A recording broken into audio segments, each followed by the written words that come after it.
I'm the owner of Busboys and Poets. We are so happy to have Rock Newman and the Rock Newman Show join our tribe here. We are a tribe. This is a place where racial and cultural connections are consciously uplifted, a place where art, culture, and politics intentionally collide. This is a space to take a deliberate pause and feed your mind, body, and soul. We believe by creating such a space, we can actually change our community, change DC, and change the world for the better. And now, the Rock Newman Show. Good morning. Today is Saturday, August the 31st, 2013. This is the Rock Newman Show.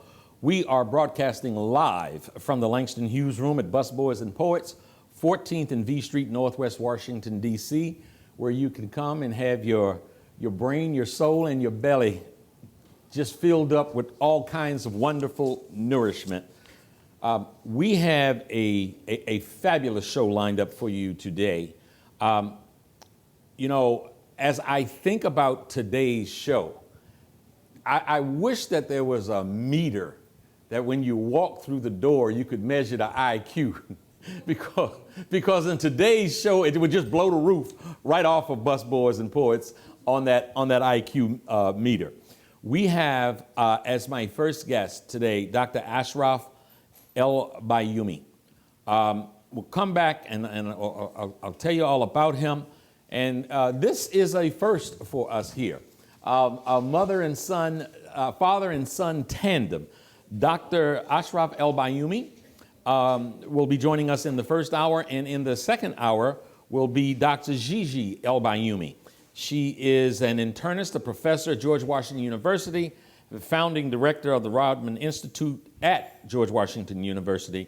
And in the last hour, we will play our last role in this term we'll wrap up the 50th year anniversary of the March on Washington with a group of youth from the Southeast Tennis and Learning Center.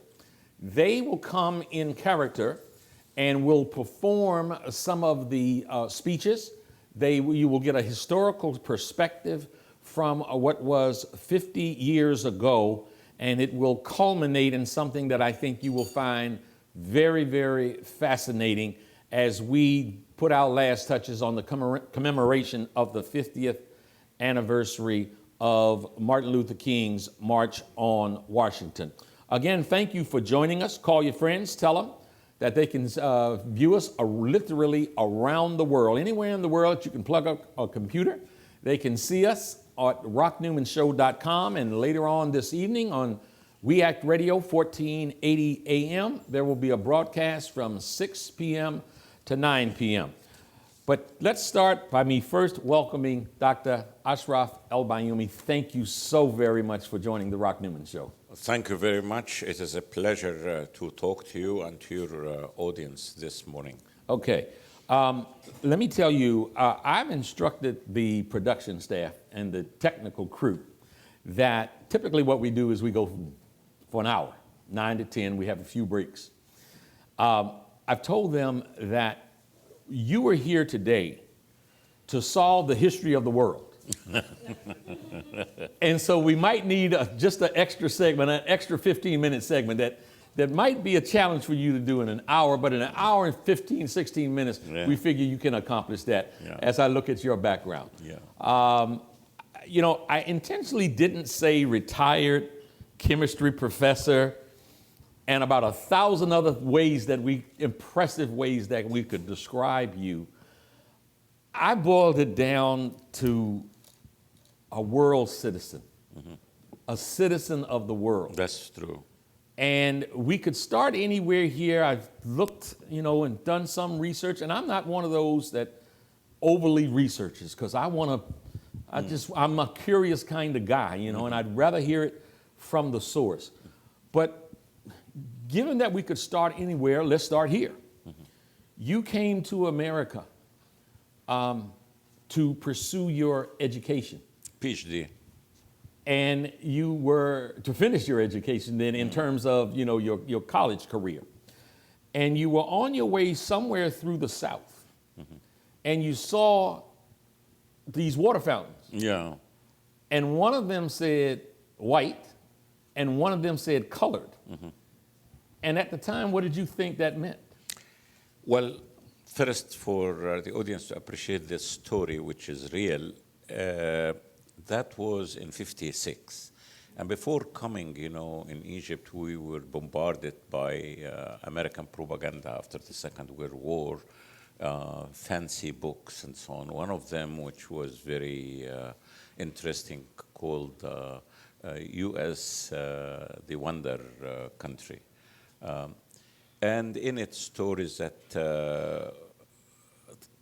they are almost imaginary, like you can fish in a spring and then turn around and cook it in a geyser and eat it. It's Wonderland. So I was young at the time and naive, and I came with that idea. And also I thought that Lincoln liberated the black Americans and so on. And I was riding the train from Jacksonville. So excuse me 1 second. You thought the Emancipation Proclamation Yeah. was really an emancipation? Yes, yes. Okay. That's what I thought. And I was with another fellow Egyptian who was darker than me and older, very conservative guy. And they put us in the carriage in the train, which it turned out to be for the black Americans. At that time, of course, they didn't say black Americans. Right. They said Negroes and so on. Right. Yeah. And sometimes even worse than that. Yeah. And I didn't notice because I was fascinated with being in a foreign environment and looking around so on. My friend told me they put us in this carriage.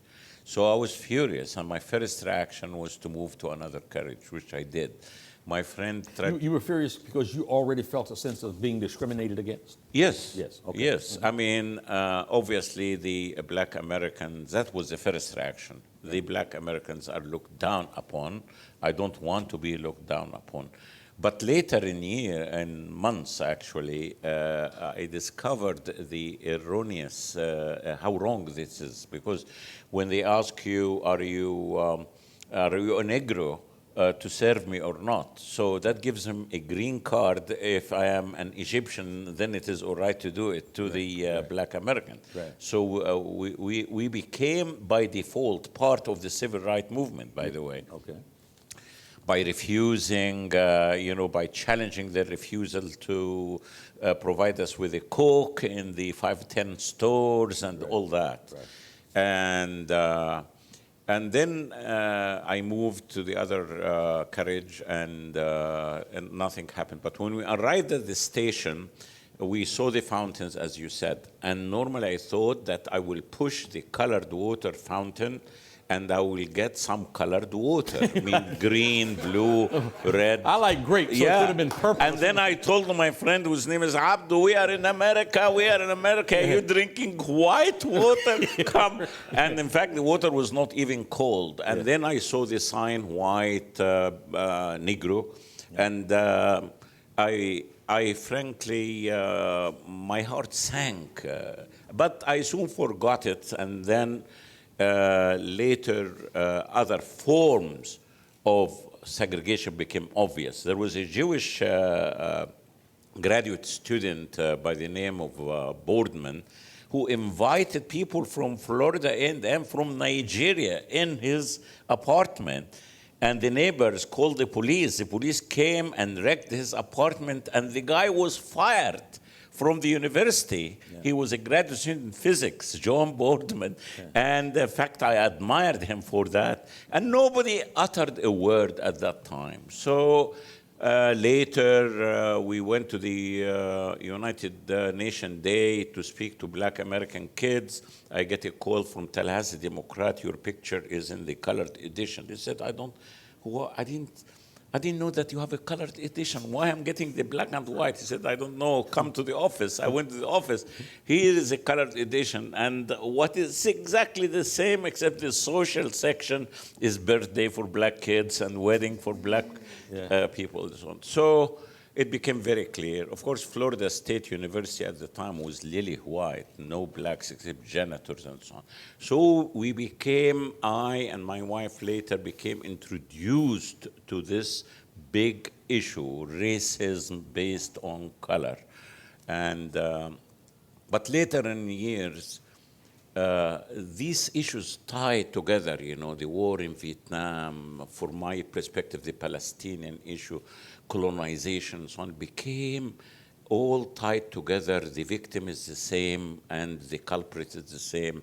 So we tied, at first we used to look at these issues separately, but by time, they sort of like in physics, unified theory of physics, also unified theory of aggression and domination and victimization of people, whether it is Black Americans or Chinese in the United States, or wars waged in Vietnam and Laos and now Afghanistan and Iraq and tomorrow perhaps Syria and so on, or the Palestinian issue where they were robbed of their land in the name of I don't know what. I mean, I sympathize definitely with any ill that come to a person because of his religion, including Jewish people, of course.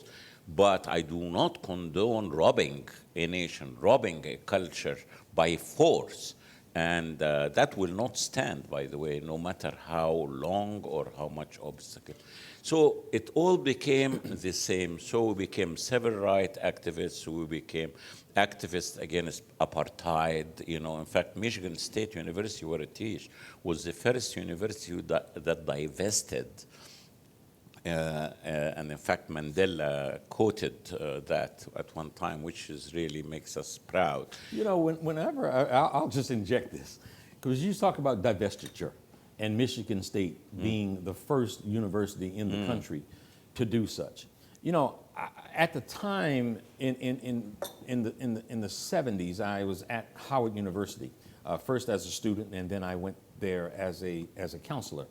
And to this day, if I'm in a restaurant and a restaurant asks me, would I prefer Pepsi or Coke, which I shouldn't be drinking either, but I always choose Pepsi because Pepsi came out of South Africa long before Coca-Cola did. Well, we were involved in boycotting grapes. Remember the Chavez, not Chavez of Venezuela, Chavez, Hugo. the farmer. And we were involved in boycotting Nestle products for the crimes they did in Africa in terms of making people dependent on their product, but when they go to out of the hospital, they don't have the means, so that it killed many children and so forth. So as I told you from the beginning, we used at the beginning to look at these issues separately, but then suddenly it became the same issue. Well, obviously there's so much to talk about. We're going to stay another couple of minutes here. We'll go to a break. We'll come back and really start talking about Egypt, past, present, what the future might be, also Syria. But something else that I think happened around the time that you were talking about these issues, this discrimination in the South, was I read a comment that you made that you had to re-educate yourself. Of course. To have pride in being an African. No, the pride of being an African was there, but the dilemma that that I didn't want to be associated with any group that being looked down upon. And that stayed for a while, but the transformation that came and the education, as you said, that came, is that then I am participating in this ugly phenomena. Yes. So quickly, me and my wife became, we never said that I'm not Black American. I never said that I'm an Egyptian, so it's all right to do it to the others, know. Right. And because, as Egyptian, we were kind of celebrity, so as if we are pandas in the zoo, Absolutely. But later, with the civil rights movement, and we became supporters and participants, of course, we received different reactions. So yes, that is wrong. But it is a natural reaction at 1st. But I must admit it. Sure. That we evolved. That the right to object to being identified as Black American, and in fact, let me tell you, at Michigan State, when I walked in the campus, most blacks gave me the salute, and I was proud of that. Yes. You see, that is a transformation. Instead of trying to dissociate myself from Black Americans, that became exactly the opposite. Identify with their problems. When we say Black American, I don't mean all of them, because there are nasty Black Americans who benefited from the civil rights movement at the expense of the others. Yeah, if I've said the name Clarence Thomas, that I might just who you might be talking about. I know many other Folks, names. I did say that we're going to, Dr. Ashraf El-Bayoumi here is going to help us to understand the entire world and all of its problems as we go forth. We're going to come back, and now first, when we get back, we're going to be talking about Egypt, past, present, and see what kind of future we think that Egypt may have and the role it may play in this topsy-turvy, crazy, upside-down world. And after that, we will start to talk about Syria and the imminent threat right now of U.S. intervention in a few moments on The Rock Newman Show.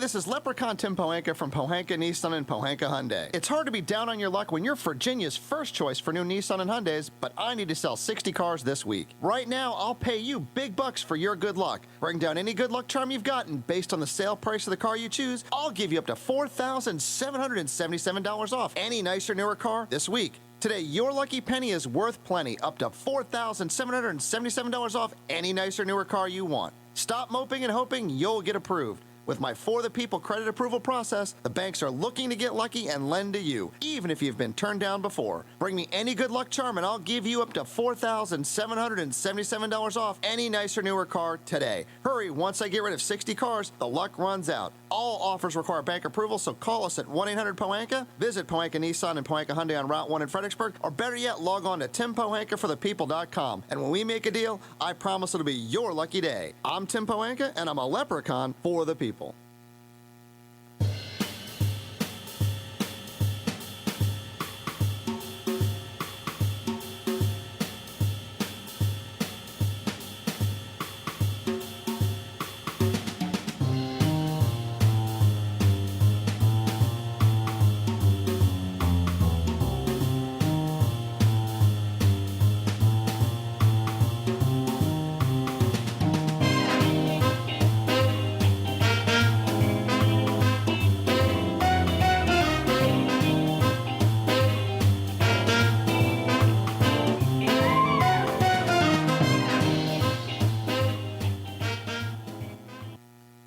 My baby drives a Pohanka.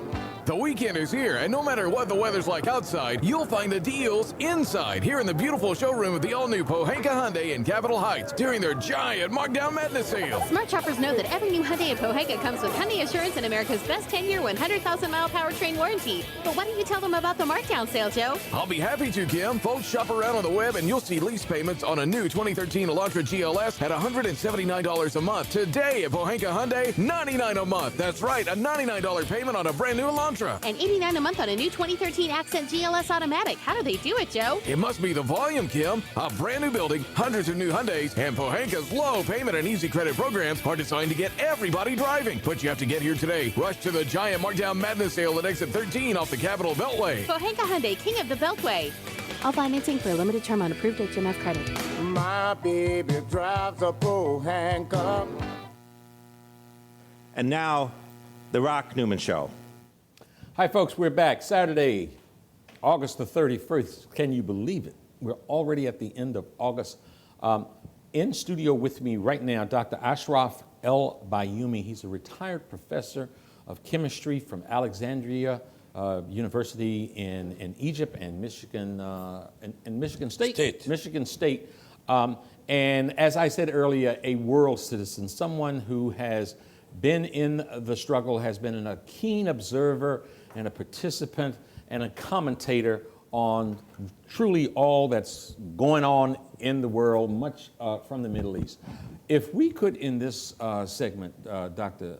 El-Bayoumi, your father was one of the founding members of the Muslim Brotherhood.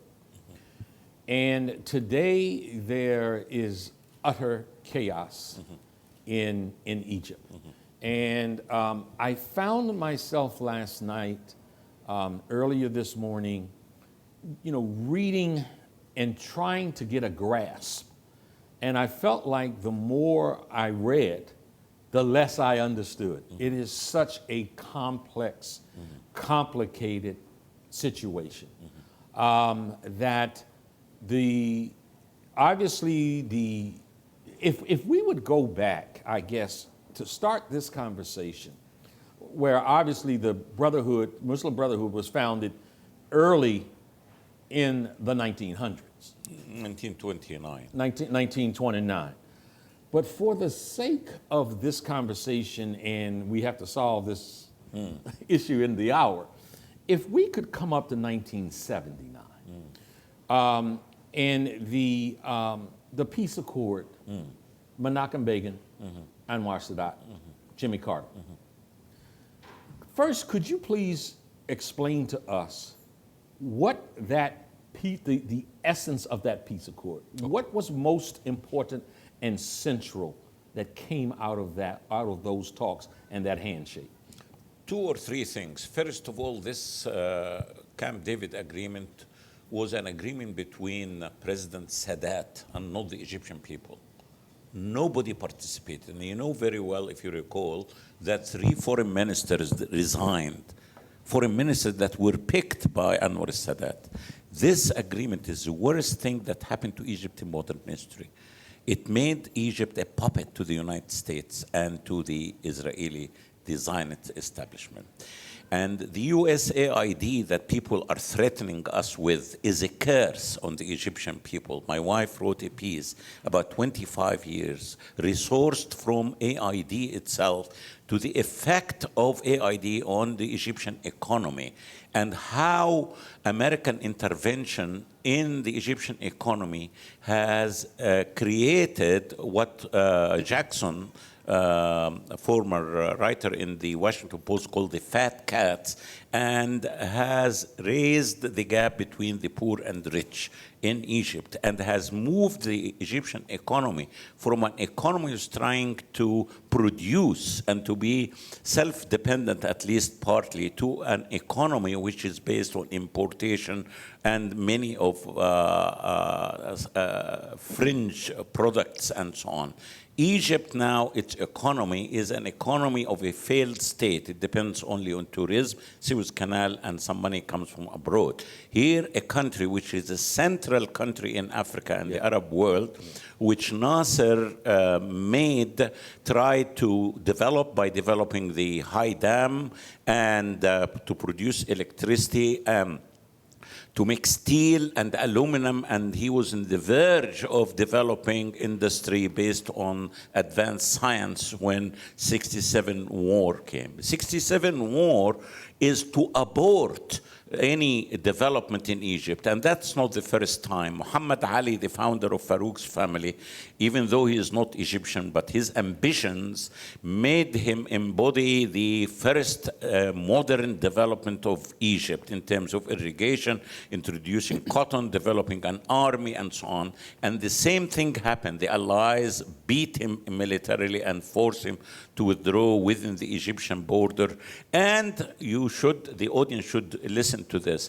And the industry that he developed began to to disintegrate, and schools closed, and tariffs were removed, and the same thing. And scientists during the Muhammad Ali period, as documented in a textbook by a Britisher, were all banned to Sudan and Nuba.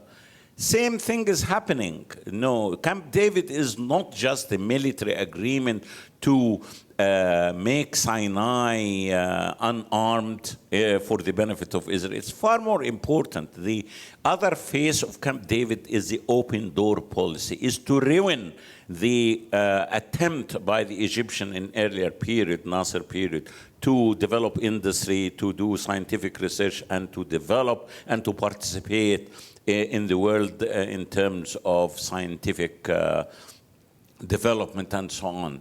And comes Sadat, Camp David Agreement, and also in order to get the support, and that will lead to the Muslim Brotherhood, to get the support, he had to quench and to reduce the power of the nationalists and the progressive Egyptians. And guess what? He brought the Muslim Brotherhood to do such thing, and this is well documented. The Muslim Brotherhood was the tool by Sadat to destroy and to weaken nationalists and progressive. Okay, so we hear and Mubarak used the same philosophy. You know, Muslim Brotherhood is the other face of the Mubarak regime and Sadat regime. Okay. And here the media are propagating falsehood. It says, well, the Muslim Brotherhood has been oppressed all the time. Of course, they have been imprisoned from time to time, but they were the only political group which has the opportunity to organize and depend, of course, on their own money and capital that they produced while they were in Saudi Arabia, but also from money pouring from the Gulf to support them. And I will give you a quote, and you should read James Petrus, an American professor, who used a very interesting term. The Muslim Brotherhood is used not only by Sadat, not only by Mubarak, but the United States government as a contraceptive. Against nationalist forces and progressive forces, to abort any rise of these forces. That is the game that America is playing. So when they began to deal with so-called political Islam, they brought them for that purpose. But the irony is that some Americans in the State Department warned, said, when you bring so-called moderate Islam, you cannot separate moderate from extreme, Islam. When you bring the so-called moderate Islam who are willing to play your game and who approve Camp David Agreement, who approved market economy, who approved the American policy publicly, you cannot prevent, it is a medium. So you cannot separate the radicals and the terrorists. And the Muslim Brotherhood themselves, they have a radical component. You brought my father into that. My father was a member of the highest organization, but he was not a founding member as such.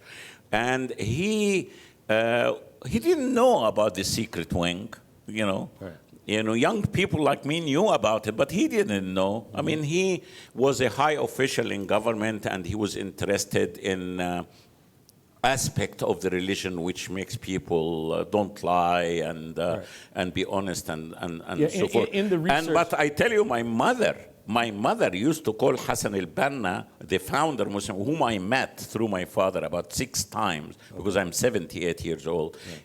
She used to call him, he is a Rasputin, yeah.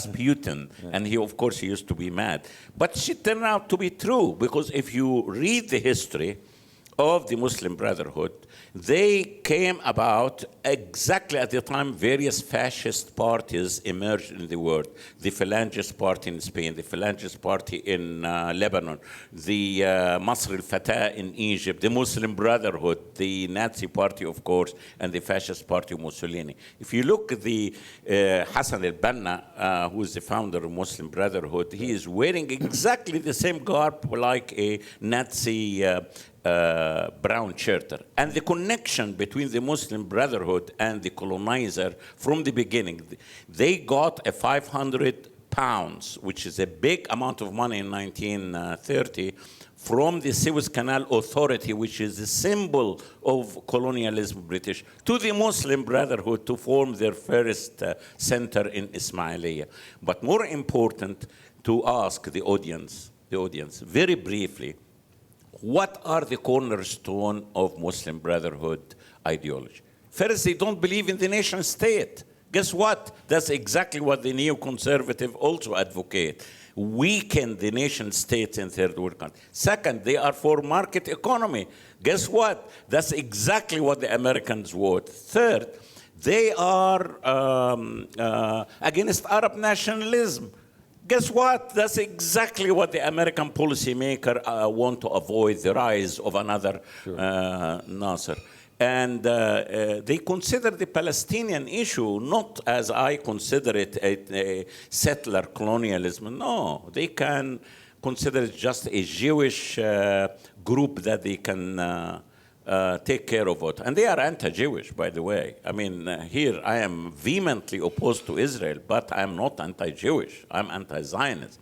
In fact, I will fight against people who are anti-Semitic. And because I'm an Arab in Michigan State, some anti-Semites wanted to join us in some demonstration, and we made a public statement against them. We are more against anti-Semites, fascist organization, Americans or otherwise, than even Zionists. And obviously, same thing. you make the big distinction between Very Israel much, and, very and, much. and Zionism. Very much. Okay, so even if there is only one Jewish person in the world who is anti-Zionist, we will continue to make that distinction. Right. And luckily, there are many, Chomsky and Israel Shahak and Felicia Langer and Liat Semmel. Yes. So in simple terms, that was such propagandized, the 1979 peace accord. Was disaster. Was a sellout. Exactly. What was a sellout by Sadat? I really don't like to use the word traitor, but frankly, Sadat approaches that. He is a traitor. What do you think gave rise and was his motivation? Personal glory. The guy was sick psychologically. Many people are thinking of their legacy, their personal glory. I mean, you have to watch him and the way he dresses and so on. Let me tell you a story I never told. That's what we like. We like to break ground here on the Rock Newman Show. my friend who is belongs to the Wafdi party, the liberal party, the real liberal party. By the way, we have to distinguish the liberals of today are neoliberals. They don't talk about independence and sovereignty. They only talk about democracy and so on, because many of them are funded from the National Endowment of Democracy and the likes, But he was belonging to the Wafd party. Actually, the Muslim Brotherhood was created and encouraged. Well, let me not say created. It was at least encouraged by the British colonizer and by Farouk at the early time in order to counter the Wafd party, which is the most popular party at the time. Later, Farouk became against them when they used violence and killed two prime ministers, killed a judge, and made explosions and so on. So what was Sadat. The story.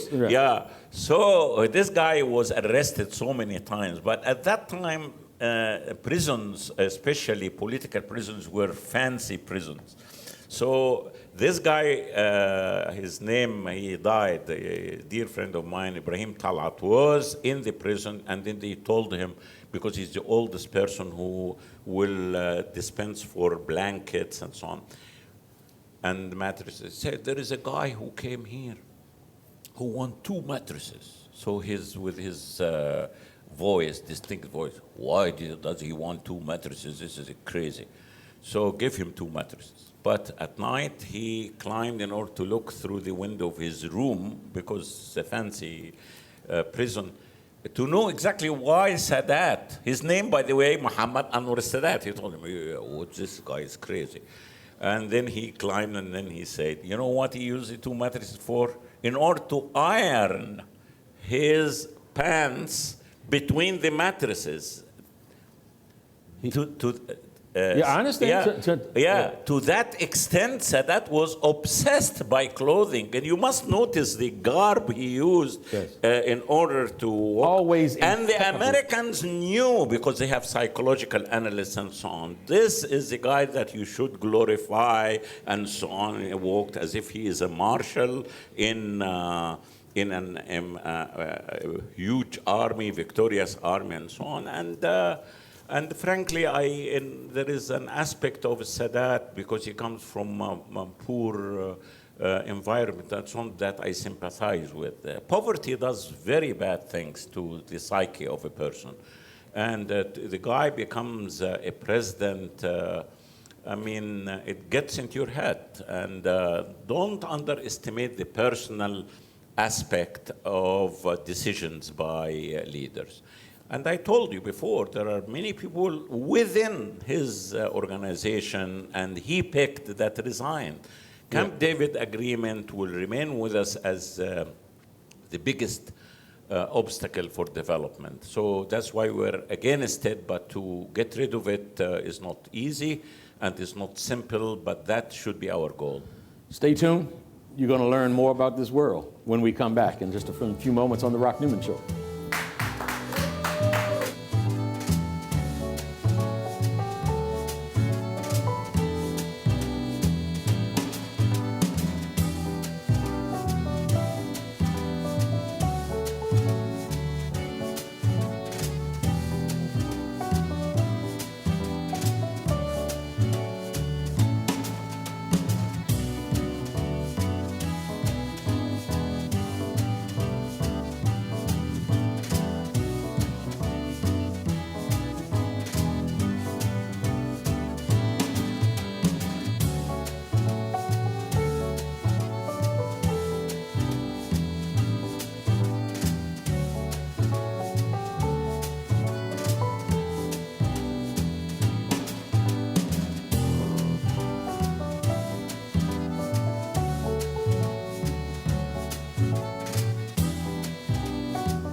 This is Leprechaun Tim Pohanka from Pohanka Nissan and Pohanka Hyundai. It's hard to be down on your luck when you're Virginia's first choice for new Nissan and Hyundais, but I need to sell 60 cars this week. Right now, I'll pay you big bucks for your good luck. Bring down any good luck charm you've got, and based on the sale price of the car you choose, I'll give you up to $4,777 off any nicer, newer car this week. Today, your lucky penny is worth plenty, up to $4,777 off any nicer, newer car you want. Stop moping and hoping you'll get approved. With my For the People credit approval process, the banks are looking to get lucky and lend to you, even if you've been turned down before. Bring me any good luck charm and I'll give you up to $4,777 off any nicer, newer car today. Hurry, once I get rid of 60 cars, the luck runs out. All offers require bank approval, so call us at 1-800-POHANKA, visit Pohanka Nissan and Pohanka Hyundai on Route 1 in Fredericksburg, or better yet, log on to timpohankaforthepeople.com. And when we make a deal, I promise it'll be your lucky day. I'm Tim Pohanka, and I'm a leprechaun for the people.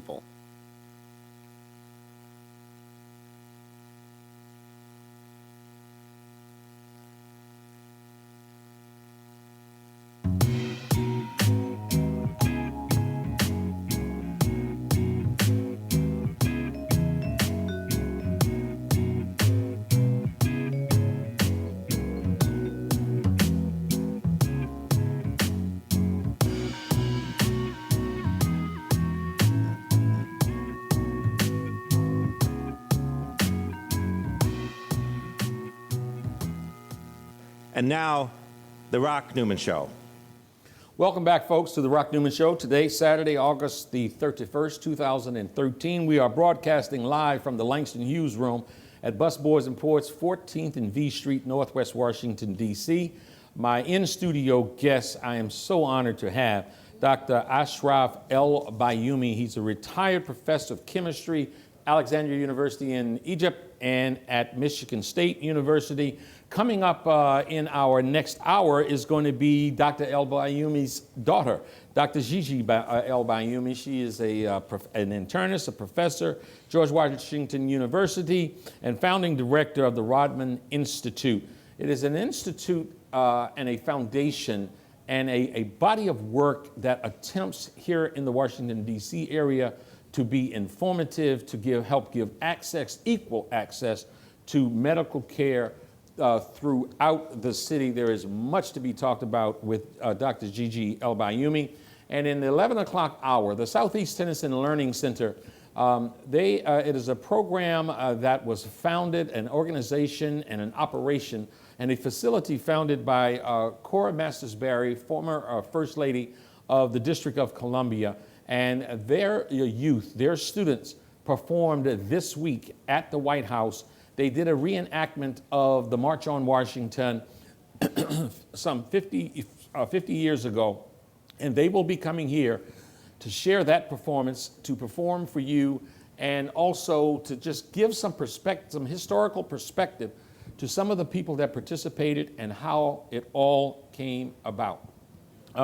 We left our last segment talking about what Dr. Ashraf El-Bayoumi refers to as the just borderline insane vanity of Anwar Sadat and the motivation for the so-called peace accord, which in Dr. El-Bayoumi's estimation is perhaps the single largest barrier, has been now for 35 years to the development and growth and true independence of Egypt. Because not of the military aspect, because I tie the economic aspect, because the open door policy is part and parcel of the Camp David agreement. Now, explain what the open door policy is. Open door policy is submission of Egypt to the market forces,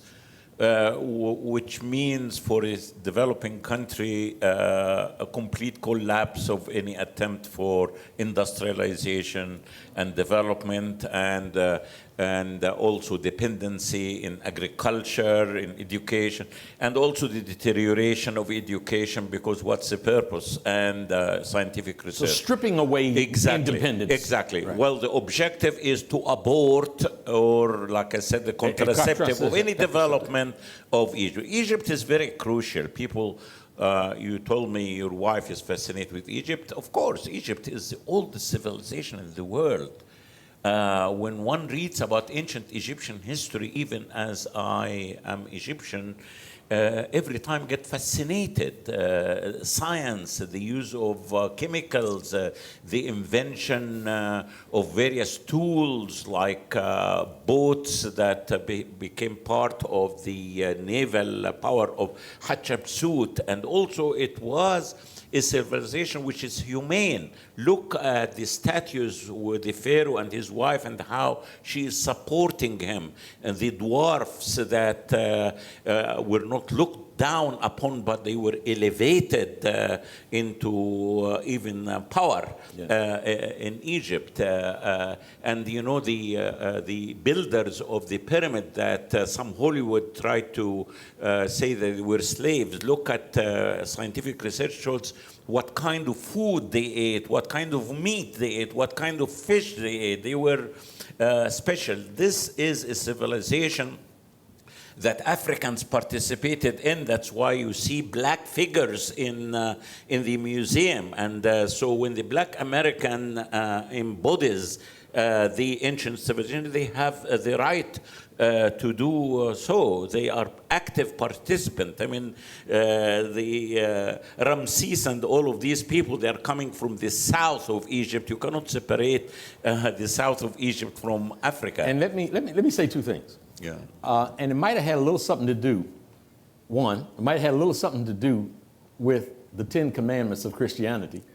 Yeah. Well, that's one thing. And, well, if you want to address that, then I'll have another one. Well, I would like to avoid that because, even Freud suspect even the story about Moses. So, Yeah, okay. All right, so I'll give you a pass on that one. Now, I'm in a taxi going from Midtown Manhattan to LaGuardia Airport. And I see the gentleman's name on the card, and I asked him, "Where are you from?" He said, "I'm from Egypt." So I said, "Hey, my African brother." Yeah. He damn near turned that cab over. Yeah. I am not African. I am from Egypt. I am Egyptian. That's a very important point. If you have asked the same taxi driver during Nasser period, he would have welcomed it. Yeah. There is a change, you know. Tell us about that. You know, Sadat changed the identity of Egypt. Instead of being an African, instead of being an Arab, it became Egypt. And of course, he wanted to attach himself to the pharaohs without knowing a single line of the history of ancient Egypt. Yeah. Changes the identity. You know, the same thing, the Muslim Brotherhood wanted to change. We are not judging the Muslim Brotherhood after 1 year of rule. Right. That would be unfair. Right. But we judge them because they were steering Egypt into a new identity, into a Wahhabi identity, into a brand of Islam which is known in the deserts in Saudi Arabia and in the Gulf, not Islam which is attached and organically linked to science and to culture and to music and to architecture and to gardens that they have seen in Persia and so on. Islam, when it interacted with Syria that's being attacked now and Persia that's also going to be attacked, they added a component of civilization which was absent in the Arab desert. So the Muslim Brotherhood wanted to change the identity of Egypt, the direction they are taking. It is not unlike Hitler using the ballot box, getting 30% or so, and getting into power, and then abolishes democracy. Right. That's exactly why the Egyptians, even those who support Morsi, began to realize that this organization is a fascist organization and is going to be the last elections, just like Hitler. So that was not an exaggeration. It's remarkable, by the way, how the Egyptian people, by the way, when you speak about Egyptian people, we have to be very clear. I'm not speaking about the so-called intellectual. Many of them are opportunistic, and they change their opinion from time to time. But I'm speaking of the common man, yes. And that brings also the roots of the ancient Egyptian civilization. If you talk to an Egyptian who is not educated, who doesn't know how to read and write, this person is aware of what is happening politically to his country, at least, much more than the equivalent partner in America here. Uh-huh. But the situation is reversed when you think of the upper echelon in America. The intellectual in America are far more advanced than their counterpart in Egypt. I mean, people may not like this statement, but that's the truth. So going back, the common person in Egypt is aware. You think that because I don't read and write, I'm a fool? Yeah. No, they have a sense. Yeah. They have knowledge, and that knowledge is deep-rooted in their ancient civilization. And, you know, on that, the Coptic civilization, the Roman civilization, the Greek civilization, the ancient Egyptian civilization, the Islamic civilization. Yeah. We are an old country. So those individuals who you're talking about who might not have a high degree of education have an understanding. Yeah. So the Muslim Brotherhood gets into office, They gave them And a a chance. day or two, Morsi starts making some decisions that are so dictatorial and autocratic. Is that what so quickly started to the Muslim ferment? Brotherhood, part of their psyche is that they think that God is with them. It is not unlike the ultra-right. It's not unlike the Tea Party people or whatever her name that sees Russia from Alaska. Yeah, Sarah Palin. Yeah, Sarah Palin. It's That's not right, unlike. right, They're very right. similar, ignorant, reactionary, racist, and they hide behind. And they love guns. Religion. And love guns. And love guns. Yeah. Same. Yeah. It's exactly the same. Right. That's the beauty of being bicultural in order to see the similarity. Yeah. And it's not an Egyptian phenomenon, it's not an American phenomenon, but it is a phenomenon. Yes. So the Muslim Brotherhood has a genius. No one in modern history I have known that lose support in few months. The decision that Mr. Morsi or Dr. Morsi made is to bring a governor in Luxor, which is the center of Egyptian tourism, Right. that was a member of a terrorist group that killed 90 people, tourists in Luxor in 1990s. I mean, you can't have more genius than that. Yeah. They have a genius that made them lose support from the people who voted for them. Right. But mention, So quickly. so quick. And mention, the media here is immoral. Yeah. Is immoral. They speak that, how can you be against elected and so on? Okay, let us see. The Constitution, they got a majority. How many people went? 30%. The Constitution was approved by 18% of the electorate. We are speaking about the Constitution, a contract that there has to be a wide consensus. Yeah. Everything. The last council, which is sort of like the House of Senate, the Senate here. You know how 7.5% went to vote for them. And this is a house that a third of it is appointed by Morsi. This is the election. No newspaper mentioned that. Right. And the lies continue. In Syria, they speak about 100,000 people killed. Well, first of all, who wrote the report? Right. Second, do you know what is the breakdown of the 100,000? How many of them are Syrian soldiers? Yeah. Would you be surprised that I tell you 40% of them are Syrian soldiers? But the way they presented that 100,000 killed by Bashar. You know what? Bashar comes in the morning and say, where are the children? I want to kill them. Yeah. Yeah. This is crazy. Years ago in Boston. Immoral, immoral. Years ago, the media here. Years ago in Boston, I heard Jesse Jackson give a speech, and I was fascinated by what he said about how the media has appraisal power. In other words, if a jeweler looks at your ring, you give your wife a ring and say that's a $100,000 ring, and she goes into a corrupt jeweler, and he looks at it and he'll say that ring ain't but worth $100. It's not worth $100,000. You feel how you feel being appraised that way. So the media has appraisal power. Now you're saying that they're immoral and they tell this story, and I want to ask you. The media can convince you. Yeah. And convince, not necessarily you, yeah. many people that I am Elizabeth Taylor, that I am Marlene Monroe. The power of the media, even for very educated people, should not be underestimated. The media is more important than the military in forming opinion. Yes. And what I want to ask you, we've got 2 minutes before we go to our next break. What is the motivation of the media to tell this story in such an improper way? Excellent. Who is the media? What do they represent? These Walter Cronkite and Rather and all, these are part of the establishment. They dine together, they sleep together sometimes. They are part of the establishment. They don't need a censor to tell them do that and do that. They have the interest. They are part and parcel of the ruling power in the United States. So the question then, what does the ruling power want? What does America, not the people, America, the establishment, the Pentagon,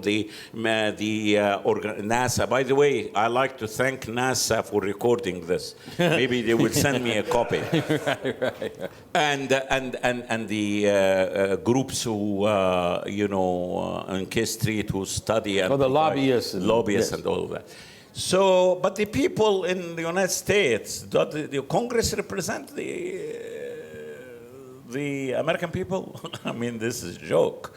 When you have to have $1 million in order to run for Congress and $100 million to run for a Senate and $1 billion to be a president, is that democracy? Hell with that democracy. Damn that democracy. This is not democracy. This is plutocracy. This does not represent the will of the people. Of course, in some little places like towns and so on, you can see aspects of democracy when people know each other. Yeah. But I'm quoting Sandra Day O'Connor, the former Supreme Court judge. Absolutely. This country is approaching dictatorship. Yes. And lately, Carter even said similar thing. This is not the democracy. And the democracy they want to import, we hate it. We don't want it. And also the USAID, we don't want it. I hope the Congress passes a resolution tomorrow to abolish the US. The US aid to Egypt benefit the establishment here. It does not help the Egyptian people. It ruins the future and the economy of Egypt. We don't want it. The truth is the light, and on the Rock Newman Show, it'll set you free. We'll be back in just a few moments.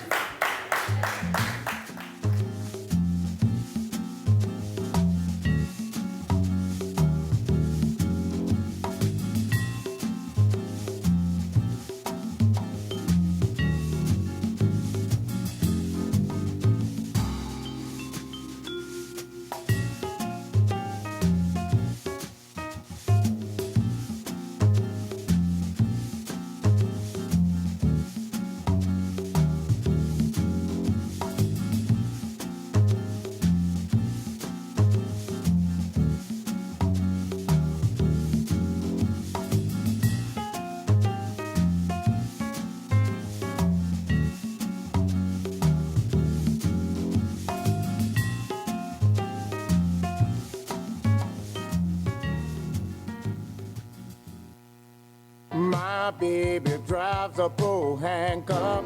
The weekend is here, and no matter what the weather's like outside, you'll find the deals inside here in the beautiful showroom of the all-new Pohanka Hyundai in Capitol Heights during their giant Markdown Madness sale. Smart shoppers know that every new Hyundai in Pohanka comes with Hyundai Assurance and America's best 10-year, 100,000-mile powertrain warranty. But why don't you tell them about the markdown sale, Joe? I'll be happy to, Kim. Folks, shop around on the web, and you'll see lease payments on a new 2013 Elantra GLS at $179 a month. Today at Pohanka Hyundai, $99 a month. That's right, a $99 payment on a brand new Elantra. And $89 a month on a new 2013 Accent GLS Automatic. How do they do it, Joe? It must be the volume, Kim. A brand new building, hundreds of new Hyundais, and Pohanka's low payment and easy credit programs are designed to get everybody driving. But you have to get here today. Rush to the giant Markdown Madness sale at exit 13 off the Capitol Beltway. Pohanka Hyundai, king of the Beltway. All financing for a limited term on approved HMF credit.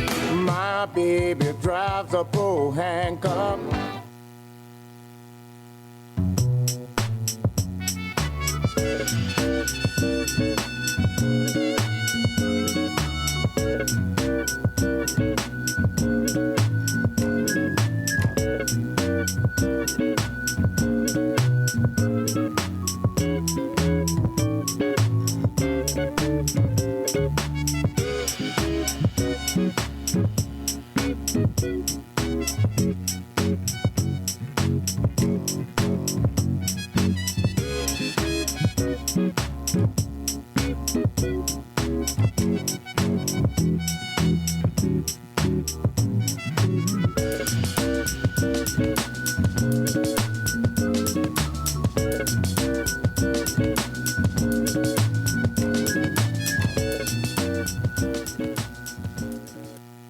this is Leprechaun Tim Pohanka from Pohanka Nissan and Pohanka Hyundai. It's hard to be down on your luck when you're Virginia's first choice for new Nissan and Hyundais, but I need to sell 60 cars this week. Right now, I'll pay you big bucks for your good luck. Bring down any good luck charm you've got, and based on the sale price of the car you choose, I'll give you up to $4,777 off any nicer, newer car this week. Today, your lucky penny is worth plenty, up to $4,777 off any nicer, newer car you want. Stop moping and hoping you'll get approved. With my For the People credit approval process, the banks are looking to get lucky and lend to you, even if you've been turned down before. Bring me any good luck charm and I'll give you up to $4,777 off any nicer, newer car today. Hurry, once I get rid of 60 cars, the luck runs out. All offers require bank approval, so call us at 1-800-POHANKA, visit Pohanka Nissan and Pohanka Hyundai on Route 1 in Fredericksburg, or better yet, log on to timpohankaforthepeople.com. And when we make a deal, I promise it'll be your lucky day. I'm Tim Pohanka, and I'm a leprechaun for the people.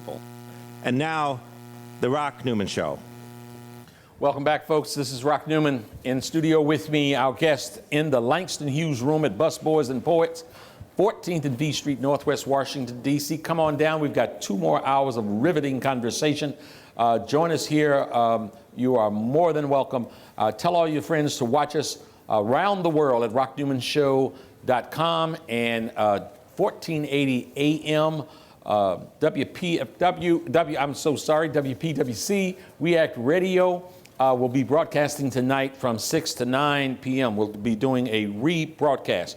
In studio with me, Dr. Ashraf El Bayoumi. Coming up next, his daughter, Dr. Gigi El Bayoumi, and then the youth from the Southeast Tennis and Learning Center who performed at the White House this week. Their rendition of the 50th anniversary of the march, commemorating the 50th anniversary of the March on Washington from 1963. The United States sits today, as we speak right now, 10:01 a.m., Saturday, August the 31st, hours or perhaps days away from another incursion, away from another attack on a sovereign country. We have had, over the past couple of decades, one military disaster after another. We could enumerate them. Iraq, Afghanistan, Libya. It seems as if everything that this government, the United States government, every time they've gone into a country, it appears as if things have gotten much worse than much better. And a couple of weeks ago, I saw a report about the billions of dollars that were spent in Iraq on reconstruction. Billions of dollars. And no reconstruction was done. Now our sights are set. John Kerry, Secretary of State, lays out a plan about the knowledge, what they call the perfect knowledge of the use of weapons of mass destruction, nerve gas, and the rest. President Obama starts to try to explain why the U.S. must do something to spank the Assad regime. There seems to be a total confusion. It seems to be, it is such confusion about what should be done, why it is schizophrenia. Yeah. Absolute schizophrenia as it relates to Syria. You get that impression, especially when you read the New York Times today, even the New York Times today. But let me address the audience. You know, you are being fooled by various techniques. You are told that this is done in the national interest of the United States. Stop and think about what does national interest mean.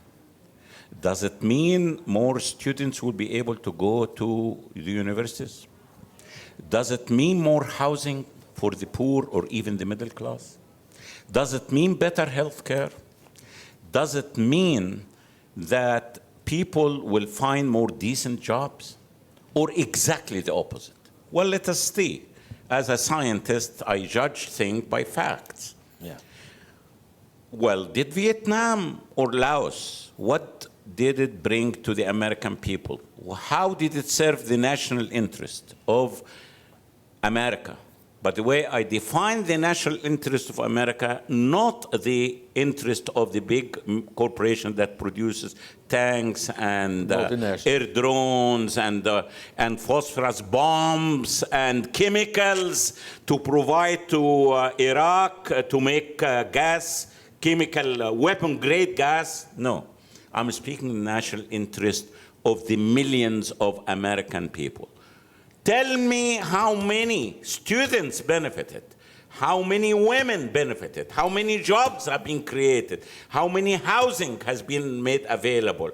Tell me how the dire health condition for the poor of Americans have served. This is the national interest. So think first, what is the national interest of America? Second, when a situation is put to you in a very complex way, and then you say, well, it's complicated, that gives you an escape route. It is done purposely. It is not very complicated. You have to ask, what are the goals of America towards Syria? I tell you, it is April 23rd, 2003, in the Time magazine, with big figures. Syria, next stop. Long before Der'a, long before Laziqiyya, long before chemical attacks, long before that. Read what the former foreign minister of France, Dumas, who's saying that people approach him years before this chemical war fiasco. Third technique. If you think of an issue, chemical attack, in an isolated way, as if it is in vacuum, you're going to ring, you are going to reach wrong conclusion, and you will be a victim of the media. You have to ask the bigger question. Why are we against Bashar al-Assad? How true the claims that Bashar is killing his own people?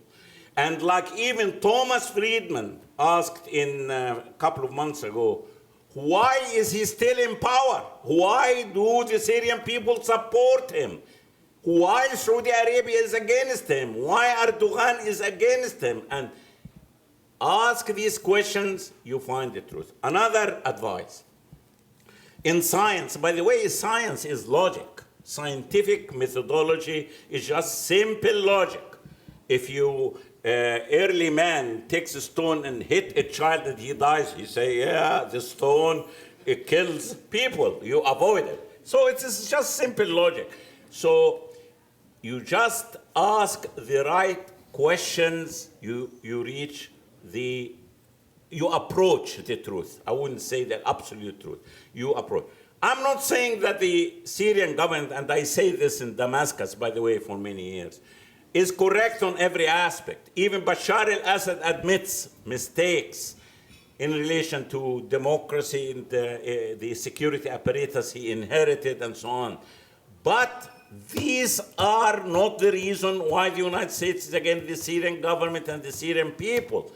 The Syrian government is refusing a peace deal or a capitulation deal with Israel. It refuses to submit to the dictates of the United States and follow market economy. They refuse to dissociate themselves from Iran and Hezbollah. Hezbollah is not a terrorist organization. It is the greatest thing that happened in the Arab world. And I'm not a Shiite, by the way, which is another technique to subdivide the Arab world, Shiite and Sunnis. You know, these are the core reasons. So if you follow the United States policy, even before Obama, you will find the truth. It's not a mystery. And in science, by the way, when you find things that does not fit together, the theory is wrong. The assumptions are wrong. America is not for peace in the third world countries, it's not for prosperity. It is to rob these people, to exploit these people, to dominate these people. That's why we are against American policy. By the way, this is the best advice to the American. I love American people. Some people say, well, you hate America. No. Don't play that game. I hate American government that exploit American people, that use American people as fodder. Remember the Agent Orange that we said all along, it will cause cancer? Finally, reports admit. Remember the Gulf Syndrome? Finally. Remember depleted uranium that affect American soldiers, of course, and the Iraqi soldiers? Remember did America lie or not? Yes, America lied. Okay, why would they suddenly say the truth now? Did they tell you that Saddam was pulling children from the incubators? It turned out a company, a medium company, Knowlton, hired by Kuwait, did that. Tell you about weapons of mass destruction in the test tube of Obama? Lies. They tell you about the chemical attack in Iraq. Who provided the precursors of these chemicals? It is the United States government. Read. Also, by the way, of course, not everybody has the time to read and investigate. That's why the value of a program like that. It is our duty to inform the public about what we read. So if there are contradictions, maybe the assumptions are wrong. And on that point, I want to say to my viewers and to my listeners, if you reduce what Dr. El-Bayoumi just said to this simple explanation, this simple set of questions, often whether it was Iraq or Afghanistan or Libya, it is said we are doing what we're doing. The government of the United States of America, saying we're doing what we're doing, and the first thing they have to put up to try to get support is to say we're doing this for our national interests. Lie. His question: have any of those incursions, any of those invasions, any of those wars helped with education, helped with the poor, helped with jobs, helped with health care, infrastructure, helped bridges, with roads. infrastructure? Have any of those things improved as a result of this folly into these foreign lands? The answer to the question is no. Now, have corporations made billions and billions and billions of dollars of, guess what? Not anybody else's money except yours and mine. A third question, a follow-up question, just imagine that this money was invested in schools, in house, in health, in infrastructure. I think you would be happier.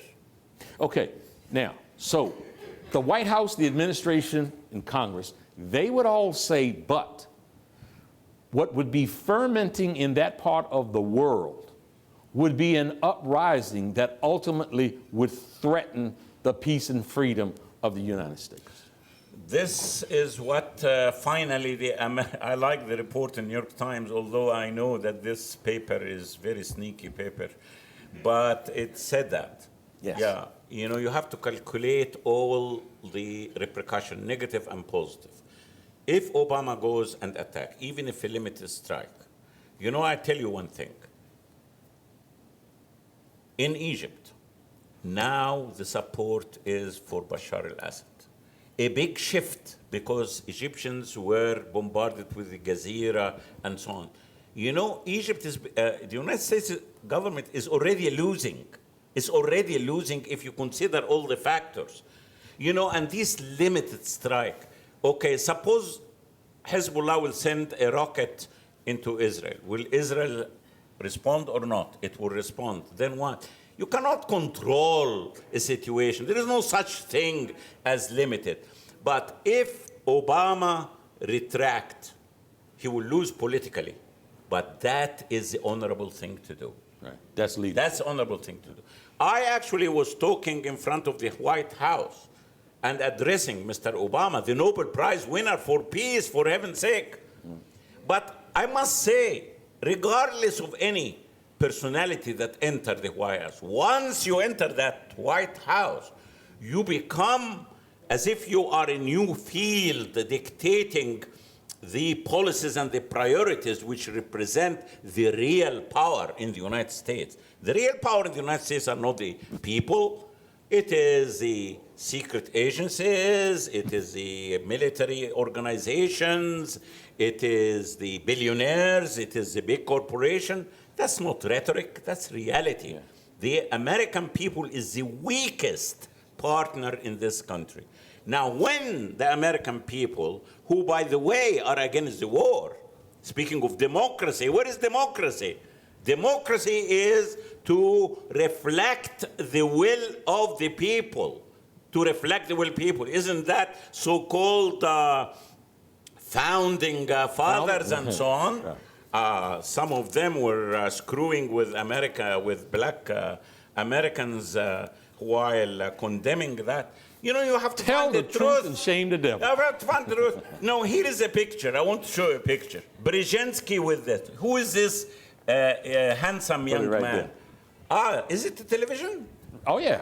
I didn't know that. Oh, yeah. I didn't know that. Look at that. Look at that. Brzezinski with this young man. Who's this young man? That's Bin Laden. I'm asking you. Did Obama mention the atrocities of Jabhat al-Nusra in his speech or in his discussion on PBS a couple of days ago? No. Jabhat al-Nusra, as Denis Kucinich said, it seems they hired the U.S. Air Force as their partner. The American government condemns Jabhat al-Nusra as a terrorist organization, but it is an allied to Jabhat al-Nusra. It's allied. It's using Jabhat al-Nusra to do its dirty work.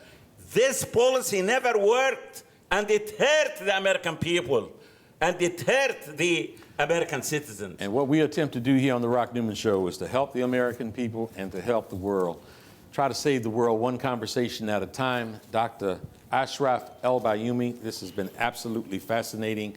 And I didn't know it was television. Yeah, it's live streaming all around the world. I would have dressed. You look pretty. Don't worry about it. I want to say to you, we want to have you back more than one more time. And I was looking there. I should have looked there. Oh, it's all good. It's all good. Okay. Thank you so much. Be right back with Dr. Gigi El-Bayoumi on the Rock Newman Show.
is Leprechaun Tim Pohanka from Pohanka Nissan and Pohanka Hyundai. It's hard to be down on your luck when you're Virginia's first choice for new Nissan and Hyundais, but I need to sell 60 cars this week. Right now, I'll pay you big bucks for your good luck. Bring down any good luck charm you've got, and based on the sale price of the car you choose, I'll give you up to $4,777 off any nicer, newer car this week. Today, your lucky penny is worth plenty, up to $4,777 off any nicer, newer car you want. Stop moping and hoping you'll get approved. With my For the People credit approval process, the banks are looking to get lucky and lend to you, even if you've been turned down before. Bring me any good luck charm and I'll give you up to $4,777 off any nicer, newer car today. Hurry, once I get rid of 60 cars, the luck runs out. All offers require bank approval, so call us at 1-800-POHANKA, visit Pohanka Nissan and Pohanka Hyundai on Route 1 in Fredericksburg, or better yet, log on to timpohankaforthepeople.com. And when we make a deal, I promise it'll be your lucky day. I'm Tim Pohanka, and I'm a leprechaun for the people.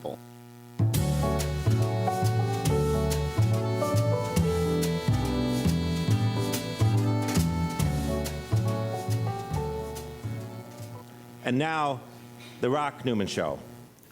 Folks, welcome back to the Rock Newman Show. We're at the Langston Hughes Room at Busboys and Poets, broadcasting live. In studio with me now, we want to talk primarily in this segment about Washington, D.C. healthcare. And it stands to reason that you could extrapolate that Washington, D.C. healthcare is a microcosm of healthcare, the concerns, the issues, the challenges, the benefits, literally throughout the country. And Dr. Gigi El-Bayoumi is a professor, is an internist at George Washington University. She is world renowned. She has treated some of the top individuals in the world. She has been the family doctor, interestingly enough, for politicians from both sides of the aisle. And when I say politicians, I'm not just talking about low-ranking folks. I'm talking about presidents and vice presidents and secretaries of defense and on and on and on. Her practice, her professionalism is something that those in the greatest of power, it has allowed those in the greatest of power to trust her to put themselves in her care for their physical well-being. She is the founding director of the Rodham Institute, which is named after Hillary Clinton's mother. And Dr. El-Bayoumi has been the family doctor for the Clintons, and now let's go right over the other side of the aisle, for Dick Cheney. And there is something to be said just about that. In this town that has become so incredibly divided, that there is an individual that these power brokers trust, no matter which side of the aisle says something for that individual's competence and professionalism. Dr. El-Bayoumi, welcome to the Rock Newman Show. Thank you. Good morning. God bless you, and it's great to have you. It's my pleasure, Rock. First of all, let me just say a disclaimer. It's not about me being so wonderful and taking care of both sides of the aisle. Any professional, any clinician takes care of all VIPs, whether they're homeless or whether they are president of any country or, foreign state. So I appreciate the compliments, but really this is the oath that I took as a professional and as a physician, and I dare say that all my colleagues, especially at GW, take care of people on both sides of the aisle, and the politics, and I have strongly held views, are separate than the care that we have. When we're one-on-one in that room, I don't care what your politics are, you are the human being that I, as the physician, takes care of. And that sounds very much like I had Dr. Ben Carson on, and we all know the world-renowned Ben Carson, and he said something similar, man. When he opens it up, all the rest of that superficial crap just goes out the window. And in fairness, it should be said that I just talked about names that people would recognize. Sure. But those unnamed and those without a voice, it has also been demonstrated by your commitment to them, sort of the humanity that you bring to your profession. And the fact that you are applauded and honored has much to do with that particular humanity. So, Well, thank you. And I would say this, that there are a lot of other people like me in this city, good people, good organizations. And since you introduced the Rodham Institute, that's actually one of the main goals of the Rodham Institute. We are much stronger together than we are apart. And one of the missions and part of the vision and the goal of the Institute is to work together synergistically, cover each other's weaknesses so we can uplift everybody. And let me tell you a little bit about Mrs. Dorothy Rodham, who was my patient. She died Dorothy Rodham, Hillary Clinton's mom. Right. Yes. She died November 1st, 2011 at the age of 92 and a half. And and I'm not outing her in any way when I tell this story, she came from a difficult circumstance. She was extremely bright, and in a different circumstance, she would have been a doctor. She loved learning and education, and indeed, when she had the opportunity, she audited classes at the University of Arkansas, where her son-in-law was governor. And she had a commitment to social justice, and not in words only, but indeed, when she would come to see me as a patient, she would sit in the waiting room just like anybody else, polite, kind, talk to everybody, down to earth. And so to honor her and to honor her legacy, it was important to me, especially being of Egyptian heritage. You want to honor your ancestors. Absolutely. How you remember people is very important. I wanted to do something that would bring her commitment to social justice and her love of medicine and healthcare together. So the Rodham Institute is an action-oriented institute to reduce health disparities, not overseas, not in exotic Africa, but right here in Washington, D.C. Yes. Because although I was born in Florida, raised in Michigan, I've been in Washington, D.C. now. I'm about to start my 29th year here. I chose Washington, D.C. Your 29th year, so you came here really as a baby. Something like that. I chose to come to D.C. I fell in love with it. I knew and I fell in love with Chocolate City. And what struck me, taking care of people in those high positions, as you mentioned, is the lack of knowledge, the lack of commitment to making a change. People were coming through, especially at the federal government level, coming through here, enjoying the generosity of Washingtonians, but there was no reciprocity. So it was really important to me when you love something, you want to serve it. Yeah. I want to serve Washington, D.C. And as a doctor, the best way that I could think of serving it is to be part of the solution of reducing the Great Divide. Because let me quote some statistics for you, and you will be shocked. Yeah. We are really, you might not be so shocked, we are really a tale of two cities. Yes. East of the river, we have the same rates of HIV that any developing country in Africa has. DC is number one in a number of areas and not in good ways.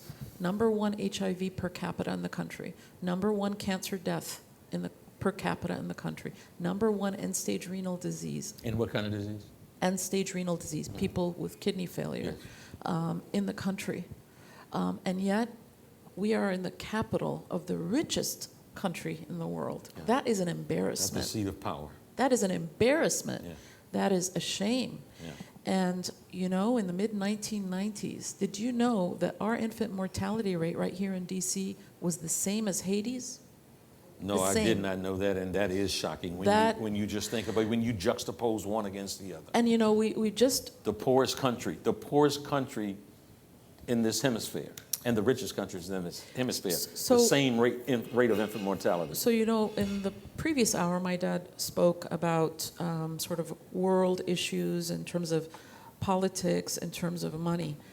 It is as a result of the prison industrial complex, of the war machine, of the what I call uber capitalism, not regular capitalism, where if you were Henry Ford and you worked for his company back in the day, you as the assembly line worker could afford the car. No, I'm talking about something way beyond that.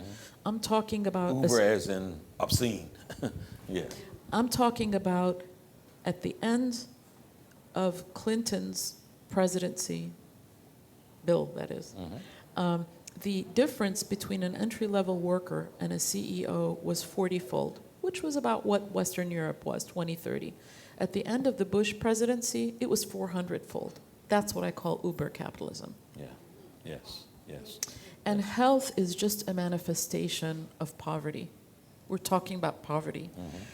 I want to just say, in commemoration of the Reverend Dr. Martin Luther King Jr.'s 50-year anniversary of I Have a Dream speech, what gets left out in the discourse and the discussion, he was anti-war. He was anti-poverty. He did not look at equality as just simply being a superficial. He had a greater vision of a holistic equality.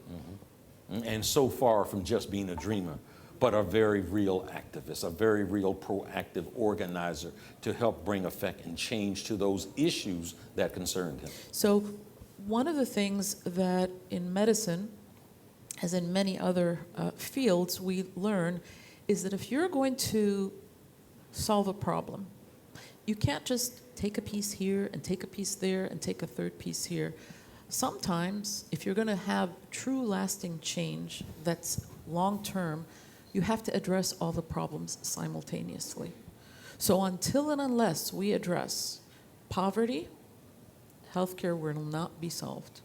Unless we talk about economic equality, then racism will not be erased. As long as we don't address corporate greed, and by the way, the fastest growing corporation group industry is what? The prison industrial complex. Prison industrial complex, yes. So these issues may seem disparate, but especially as a general internist, you know, I don't just focus on the eye or the arm or whatever. You talk about the whole organism, the whole human being.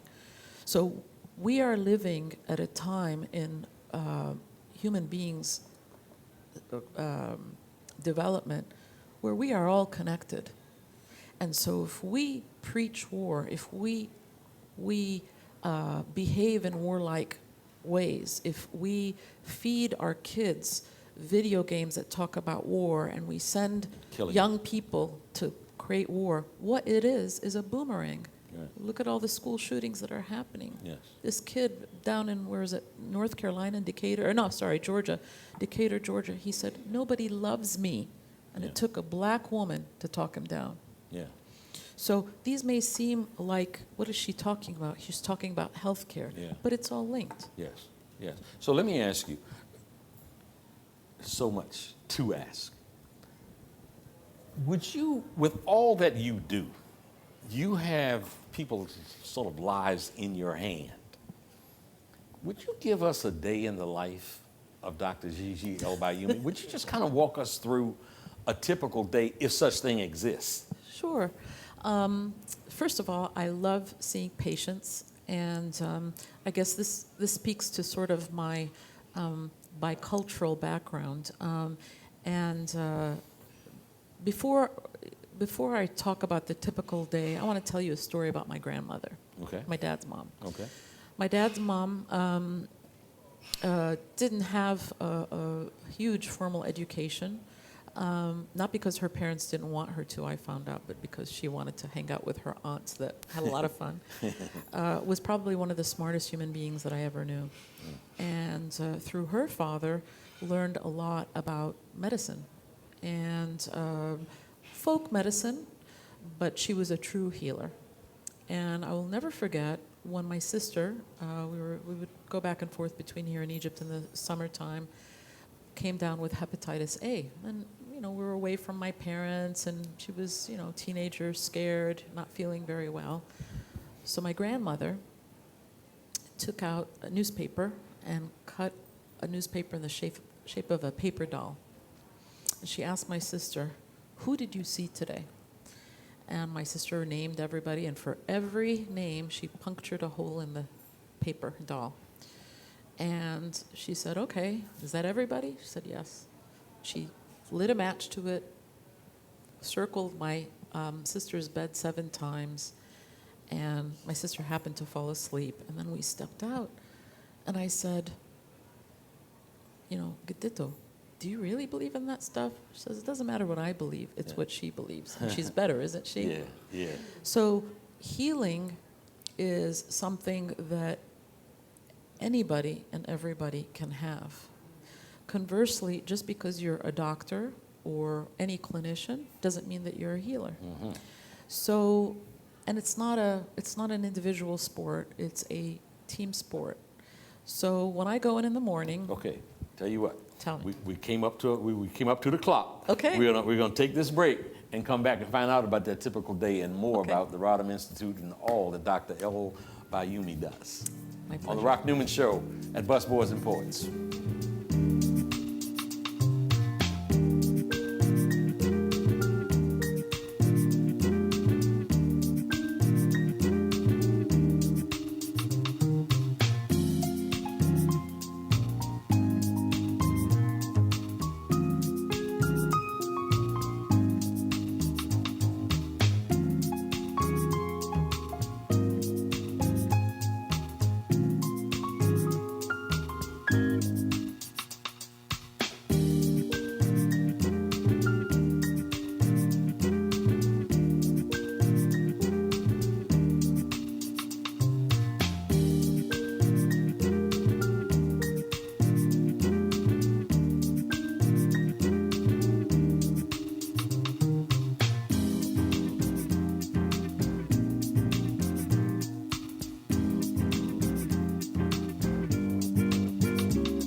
My baby drives a bull handcuff.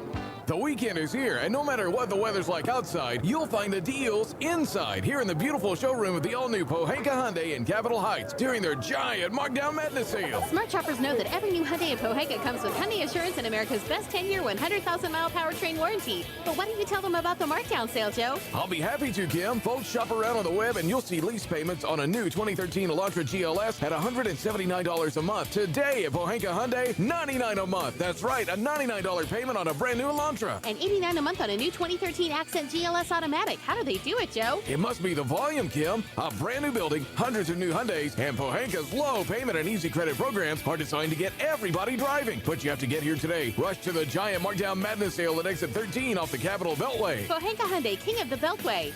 All financing for a limited term on approved HMF credit. My baby drives a bull handcuff.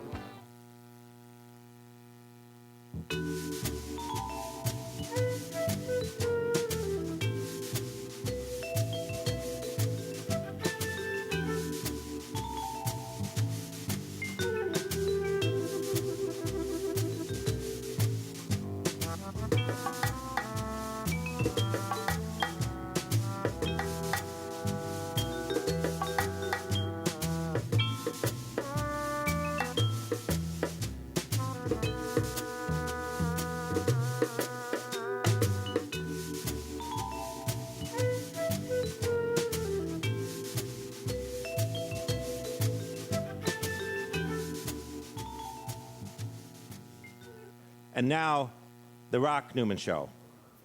Welcome back, folks. Today is Saturday, August the 31st, 2013, and we're broadcasting live from the Langston Hughes Room at Busboys and Poets. My guest, Dr. Gigi El-Bayoumi, founding director of the Rodden Institute, internist and professor at George Washington University. And before we were forced to go to break by the clock, you were getting ready to give us an example of the day in the life of. Okay. Well, the first thing is when I see my colleagues and staff at GW, there are a lot of hugs and shout outs and smiles, because I think that if you're going to be seeing patients in clinic, you have to create an atmosphere which is a healing atmosphere. Mm-hmm. And when people come to see me in the clinic, they're coming to my house. Yes. And making sure that they are comfortable, that they're not scared. You know, when you're sick, you're scared. And even if you're not scared per se, you may have the memories of having, like you go to some people are afraid of going to the dentist. Sure. A lot of people are afraid of going to the doctors. So we try to create an atmosphere that is comfortable. And so I see patients, and I really try to get to know them as individuals, because unless I understand the context of them as individuals, how am I going to be able to be helpful to them? Right. So I learn about their families, what do they do for a living, what kind of stress they're going under or going through.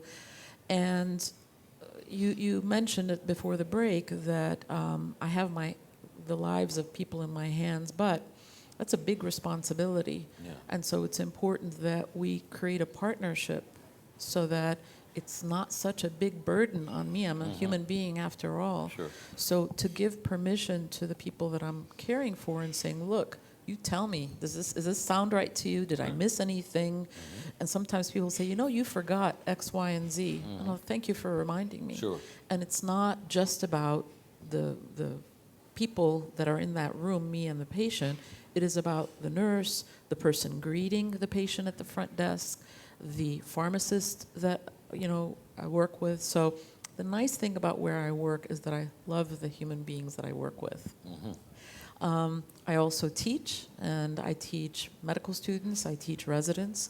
I work in the hospital as well, and that's where I really get to see the ugly side, the ugly face of the lack of health care and access to good health care. Because you see people who are down and out on their luck and end up being on the streets, who end up dying early. And they use alcohol, they use tobacco, they use drugs, sometimes they use sex as a way of self-soothing from the pain that they are going through. And so when they seek treatment, they're oftentimes at delayed stages in their illness. And the repercussions of what their illness has done on the overall family is really tough. So my day, there is really no typical day because I do a little bit of everything. And of course now with the Rodham Institute, I'm having the great fortune of meeting a lot of good folks all around the city so that we can work on issues that will hopefully make a dent and at least move the needle in terms of reducing disparities. Okay. So you obviously, as a doctor, you treat patients. You treat patients in a hospital. They come to see you there. You build that bond with them. You really have taken on something now as the founding director of the Rodham Institute, where you're going beyond just your isolated relationship with the patient. I think it will probably go without saying, you still treat one patient at a time. I understand that. But you're doing something, you've taken on a responsibility now. You have a mission and an initiative that is to improve the overall care and access to care of the city of Washington, D.C., across the entire city. How do you go about doing that? What are some of the things that the Institute is doing to make that happen? Sure. Well, I think I should back up and tell you about what I've learned through being teacher of students and residents, medical students and residents, I noticed that when a first-year medical student gets into medical school, they're going into medicine for all the right reasons. They want to serve people. They've often done community work. They are excited. And then all of a sudden, they go through the process of medical school and residency training. And that person, the same individual who started off, sometimes is unrecognizable. They serve to objectify people. They refer to patients rather than as people. They'll refer to them as their disease, not their name.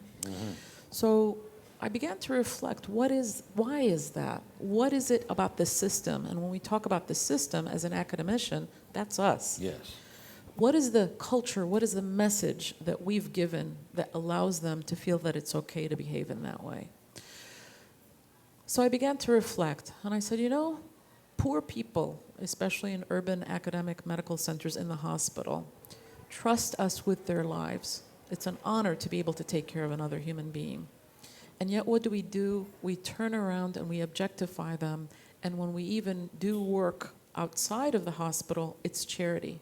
Well, I want to say, and I want to make an argument, that it is an obligation that we have not fulfilled and that we have not reciprocated to the people of Washington, D.C. that have entrusted us with their lives when in their hospital. Yeah. So then, what do we need to do?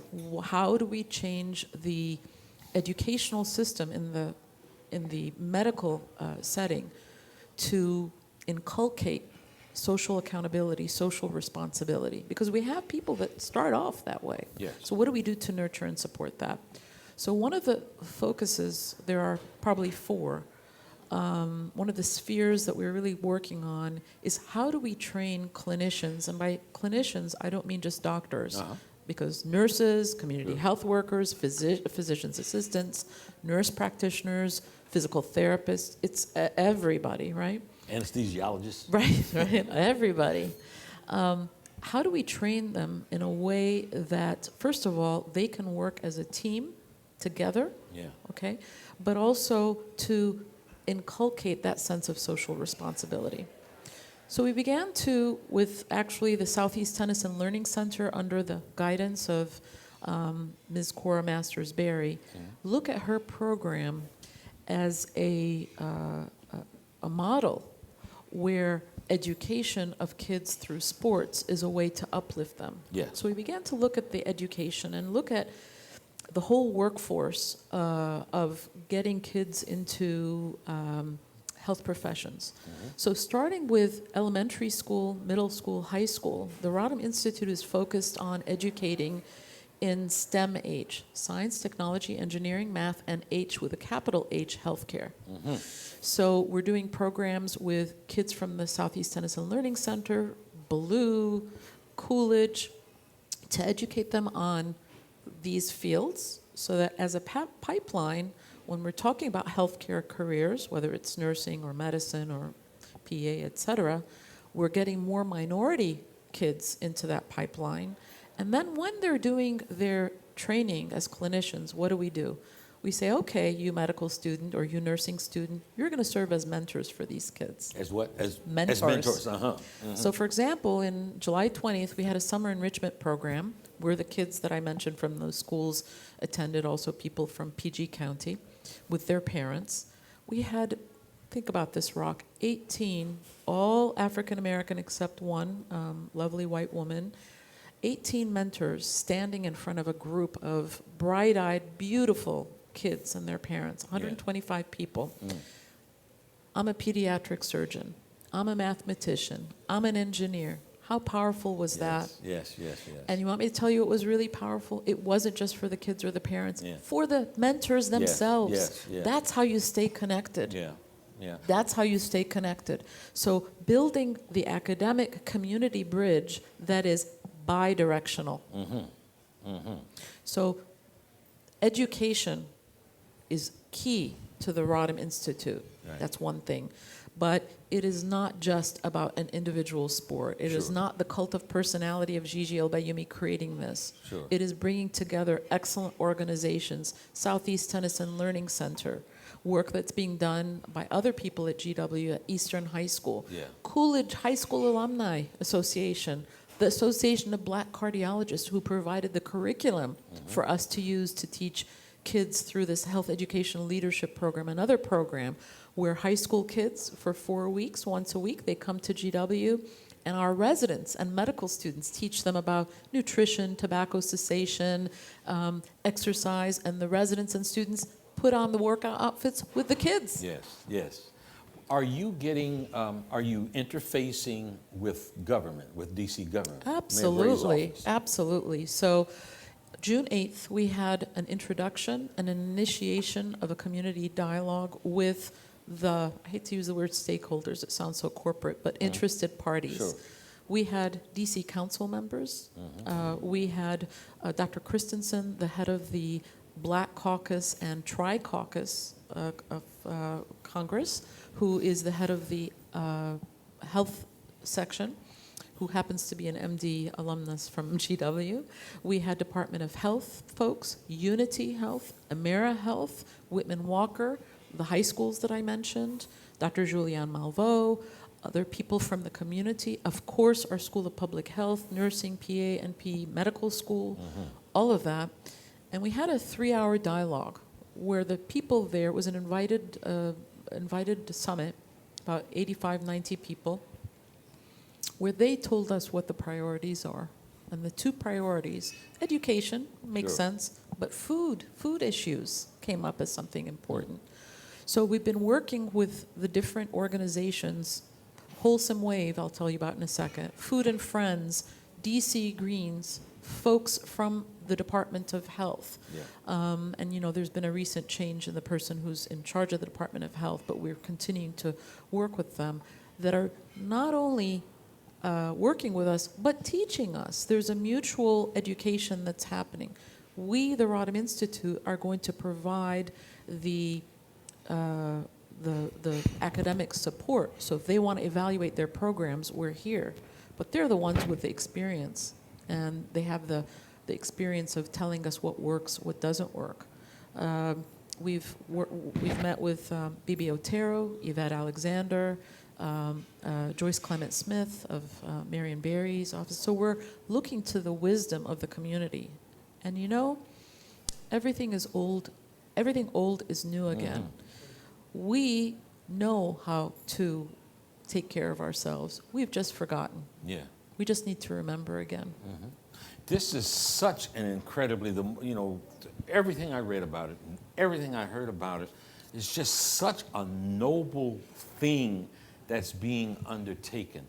For a train like this to kind of go all through the community, it takes, maybe I should have said car, because what I want to say, it takes gas to put in the tank. How is this funded? So the reason that I wanted to have it at an academic institute is because there are lots of costs that we don't have to worry about. I don't have to worry about office space or computers or HR or malpractice, right? The university, the institution, is putting some in-kind support. So part of my salary is being supported. We have a grant from Geiger Gibson, another wonderful granting foundation that supported some of the administrative help. The Secretary of State herself has given a gift. But frankly, when she was giving the gift, I said, don't give us too much money, because this has to be about in-kind participation, and money corrupts. So we've got a modest budget. We don't even have enough money to hire an executive director right now, but hopefully we will in the future.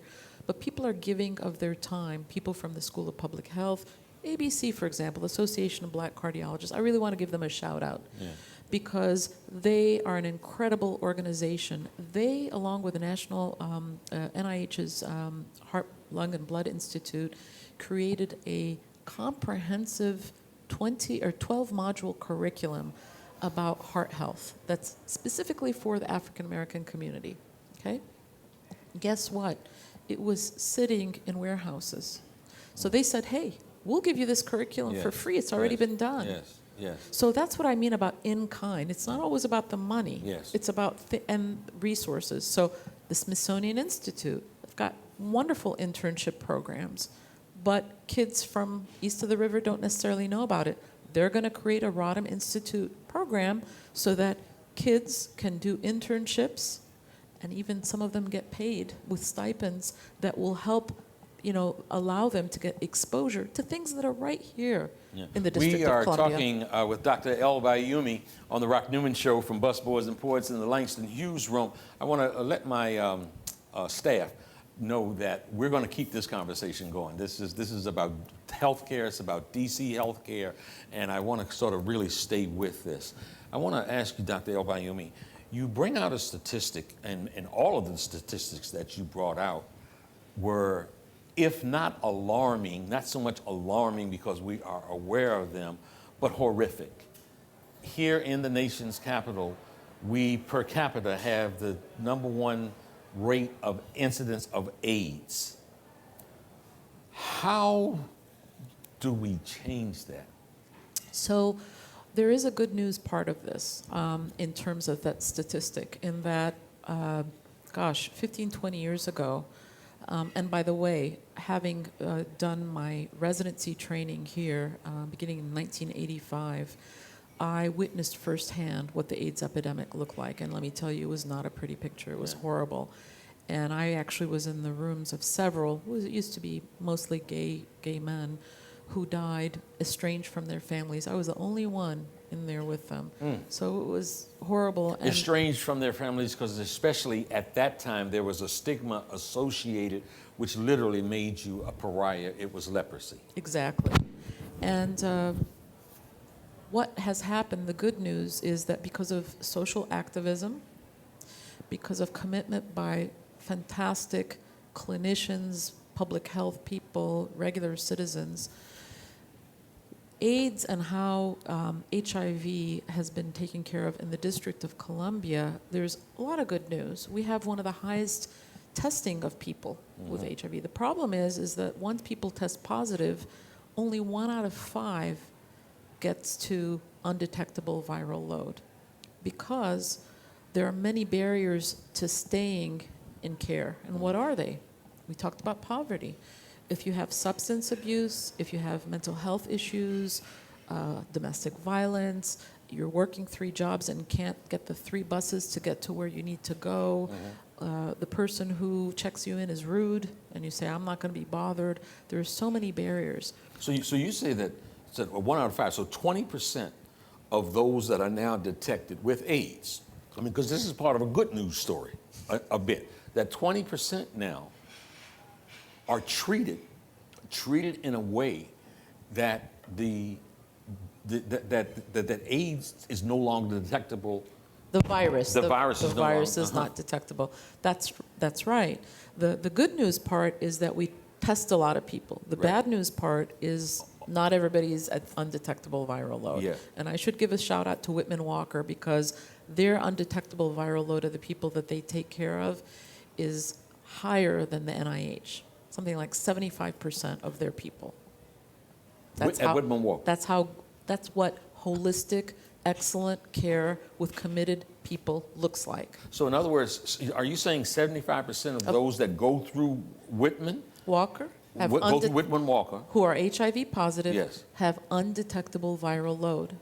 Because not only do they take care of them in terms of their medical problems, they also have substance abuse, mental health clinics, dental clinics. I should tell you, I'm on the board of Whitman Walker. I don't get any money or anything like that.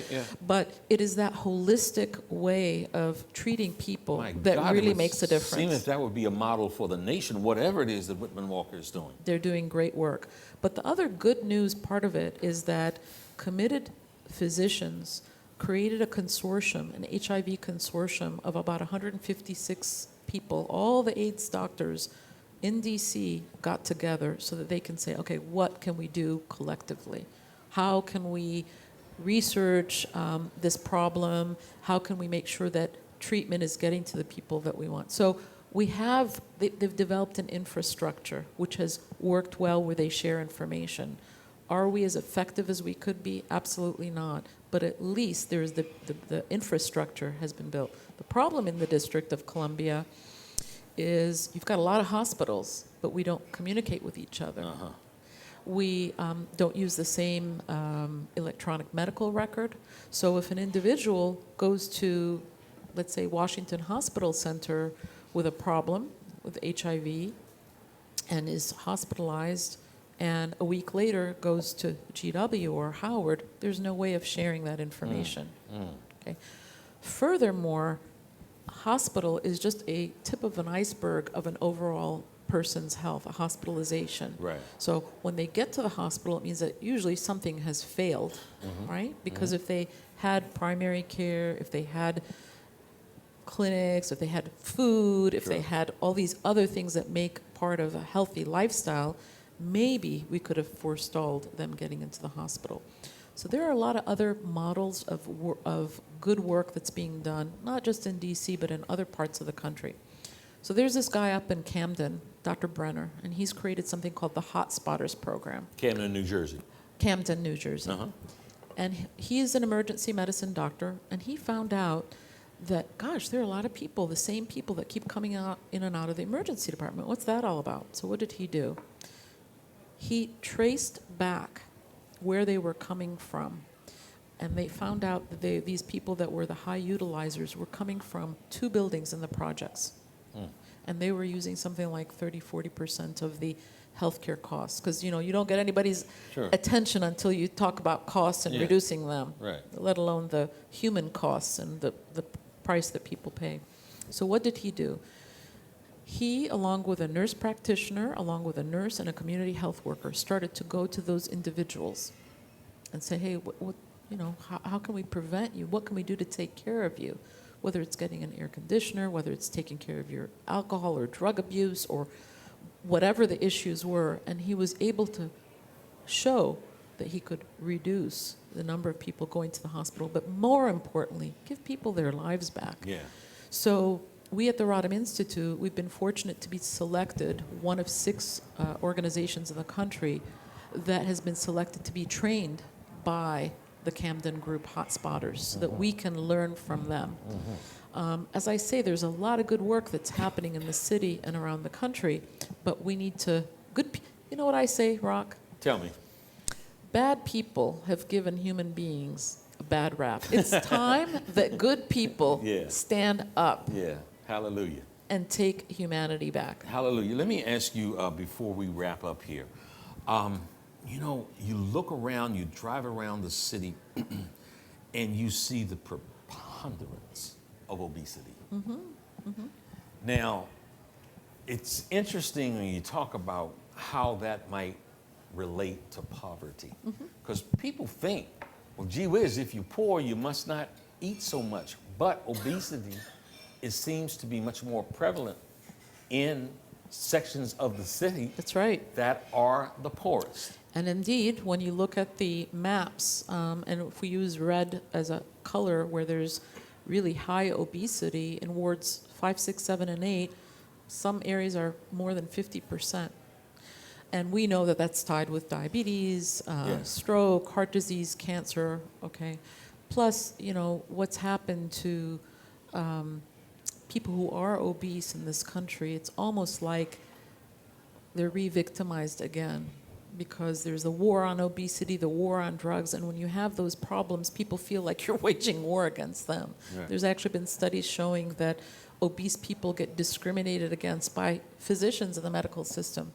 So what has been done, and what are some of the creative programs that have been put in place that are working right now, but we want to expand them? So let me tell you about Wholesome Wave. Wholesome Wave was created by 2 fourth-generation farmers. One of them, Michelle Nishin, the other one, Gus Schumacher. Gus was an Undersecretary of Agriculture under Clinton. And Michelle had kind of had a crisis in conscience. He was a big restaurateur, very successful chef. And he said, my soul is not being fulfilled. So he began to look at how he could be part of the solution and not contributing to the problem of diabetes, obesity. So they founded this organization called Wholesome Wave, where they convinced the government for people who have food stamp benefits, SNAP, to give them double points for fruits and vegetables. And not only that, they hooked them up with farmers through farmers markets. So here in the city of DC, there are lots of farmers markets, and if you get a prescription from a clinician, you can get double points for fruits and vegetables. So guess what they found? A reduction in your body mass index with people who use those double points programs. Yeah. And not only that, it's a work program for farmers, 25% increase in revenue. So the Tea Party-backed governor of South Carolina gave $2 million subsidy to grow that program. Yeah. DC Greens, fantastic work with schools to have healthy eating, as well as school gardens, okay? Food and Friends, they've a nonprofit organization since 1985, initially founded to deliver meals for people with HIV/AIDS. They've now expanded to people who are in hospice or who have cancer. They deliver for people who need them, 3 meals a day, 6 days a week. And let me tell you, I've eaten there, the food is fantastic. Wow. 12,000 people volunteer at that organization. Yeah. There are good people, so it's about bringing these good people together so that we can see, oh, you know what? This area in this ward is not being covered. Or you know what? We can do this with you to grow our programs. So a lot of wonderful work, Unity Healthcare doing a lot of great work. But we're not going to be able to keep that good work going if we don't institutionalize it. Yes, yes. And part of institutionalizing it, this is where the academic centers come in. We need to begin to weave public health education into how we train our clinicians. Yes. And that's where the Rodham Institute is going to step in. And again, such a noble role. Let me ask you, if you look at that crystal ball, do you continue as a practitioner of medicine? Or is it any possibility that you won't have time for that? I know who I am, and I'm a doctor first and foremost. For me to be able to speak about health issues, it's important that I take care of patients, because that's how I keep it real, and that's how I know what the issues are. Yeah. And I get a lot more than I give when I take care of patients. You know, I've been a proponent since I was a little league coach, really when I was like in college, that if you want to learn something, try to teach it. You know? Yeah. So you're going to keep on learning. Oh, for sure. By teaching. And I love my working. patients. Yes. Are you kidding? Yes, Those yes, are my peeps. How am I going to let them down? No. And you are our peep. Thank you so very much for being on the Rock Newman Show. My pleasure. There's so much more in healthcare that we could talk about.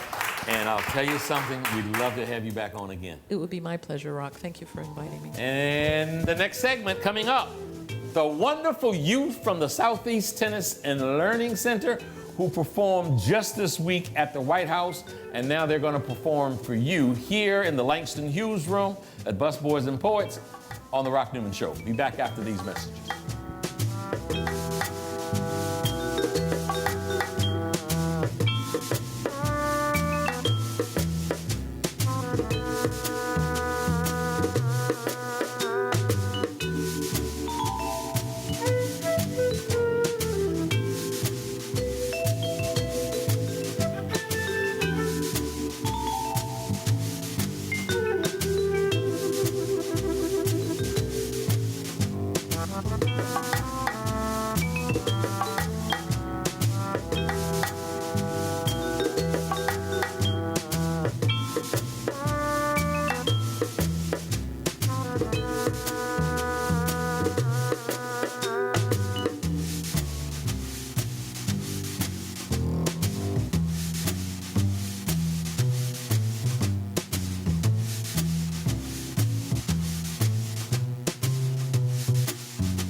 Test, test, test.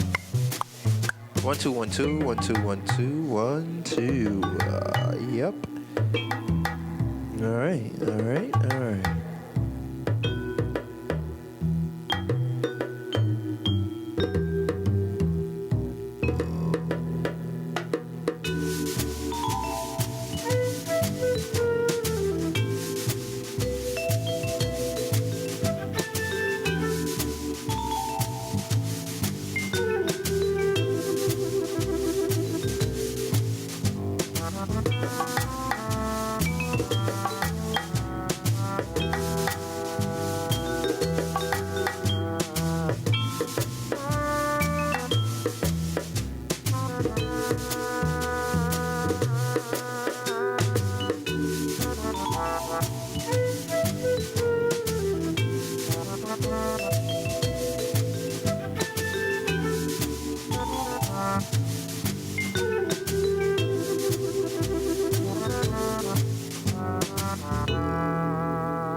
My baby drives a bull handcuff.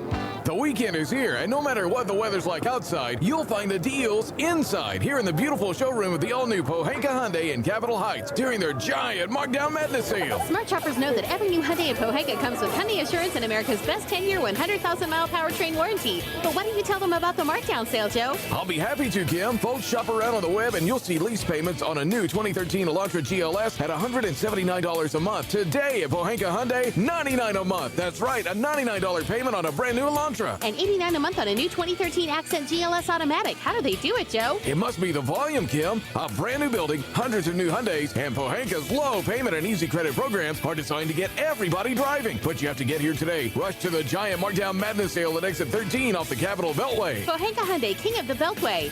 All financing for a limited term on approved HMF credit. My baby drives a bull handcuff.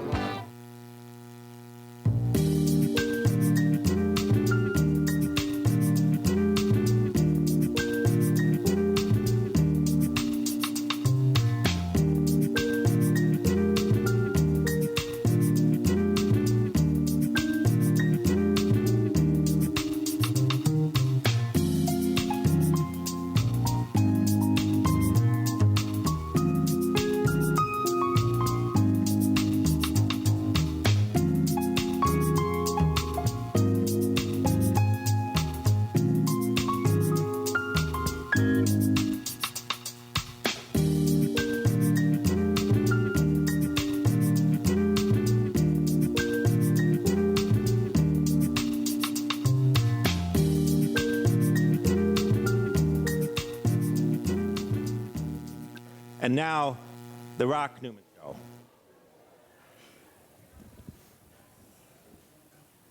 Folks, we're back. We're wrapping up this Saturday, August the 31st, with a very special presentation. It is a presentation that was worthy of performing at the White House just this week. It is a group of youth from the Southeast Tennis and Learning Center. The executive director, the founder, the visionary for the Southeast Tennis and Learning Center is former First Lady Cora Masters Berry. They put on a stellar performance at the White House this week. I want to suggest to you that those of you watching, if you've got a mother or a grandmother, grandfather, father, great-grandfather, and also little children in the house, tell them to come to how you're watching this live streaming right now, whether it's on your phone, whether it is on the computer, if you've got it hooked up to the TV, however it might be, you don't want to miss this performance. One, again, that was worthy of a White House appearance this week. Cora Masters-Berry, former First Lady and now visionary and director of the Southeast Tennis and Learning Center, thank you so much and for coming here and for bringing these talented children to the Rock Newman Show. Well, thank you for inviting us, but I do have to let the public know this was not on our schedule. Rock came to a practice, and then his wheels started rolling, and he said, well, I have to have you on the show. And Barack Obama said, but Saturday is my me time. That's what he said. He said, you mean you're going to take away my me time? I said, yes, sir, Mr. President. Yeah. But we're glad to be here. Well, thank you so much. If you would, for the listening audience out there who might not be aware of the Southeast Tennis and Learning Center, if you might give us perspective as to what went into your putting that together, establishing it, and what you hope to accomplish, and what all you're doing in that Southeast Washington, D.C. community. Our previous guest referred several times to south of the river, east of the river. And east of the river, generally speaking, is thought of as an area of lower socioeconomic existence, the ghetto, if you will, sometimes. Southeast Tennis and Learning Center. Tell us about it. I think somewhere in the Bible it said, what good comes out of Damascus? Or where is it? Jerusalem? Wherever it was. What good comes out of Southeast? Fabulous stuff. Our kids are fabulous. I started an organization called the Recreation Wish List Committee with the goal of providing recreation and educational opportunities around the city. And make a long story short, we did basketball courts, and to make close to your heart, baseball, diamonds, and all of that. And one day I just rode down the street and saw this blight of land where it was clear that it used to be a tennis court, and there was a lot of, I'd say, illegal activities going on. And make another long story short, I did a little informal, what I would call marketing survey, and found out that that was a tennis court, and just took the position, if you build it, they will come. So we built 6 tennis courts along with Dr. Arnold McKnight, who is the father of the young man who's going to come later on, and we'll talk about that more. And then I found out when the kids were playing tennis, it just wasn't enough. Sports are not enough for kids out of that community. So we came up with the idea. It was a divine revelation, really, to build a building. But nothing as grand and as wonderful as what we have. I really actually, and I'm always honest about it, had trailers in my mind, a couple of stand-alone trailers where I could get my friends to come and volunteer and tutor, and God had a bigger plan. So we built the Southeast Tennis and Learning Center with the thought of giving these kids education and tennis, and when that education, not traditional. Of course we tutor, and of course we help them with their homework, but we also give them cultural activities. We travel with them. They've been able to be at the Egyptian embassy for a fundraiser, which was really awesome, and they need to know who they are and where they came from. So me being the political scientist of 20-something years and specializing in black politics, and being a mother of 2 girls who understand a part of the movement, albeit it wasn't the civil rights movement, it was the Black Power movement in the interest of, transparency. I was with Stokely Carmichael, but I was still, getting my revelation together. Mm-hmm. And so we started trying to show them eyes on the prize. I mean, they had the slack jaw, glazed look. I said, this isn't working. Yeah. I want them to know their history and own their history. So we did a little play in the library, and gave everybody a part of a civil rights icon. And it was so successful that the next year we kind of took it to a big room we call the round room, and then that was so successful. And to make a long story short, now we've been getting ready to appear at our 4th performance at the Kennedy Center. And we get about 1,000 people who come to the Southeast Tennis and Learning Center every year to see these kids, and then we take them to the Kennedy Center and the White House. And we were out on the mall for the 50th anniversary. And that's because people not only are entertained, but they are informed. I mean, I learn a lot about our history every year from these kids. I'm very proud of them, because when they're in a larger group, like Johnetta Cole had them somewhere, and they ask questions that these kids know.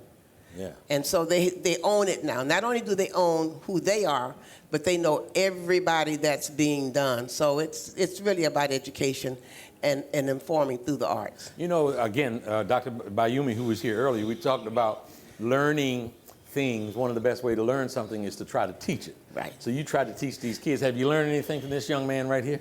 Well, this young man is amazing. He's about to do the performance of Barack Obama, and he does it quite well.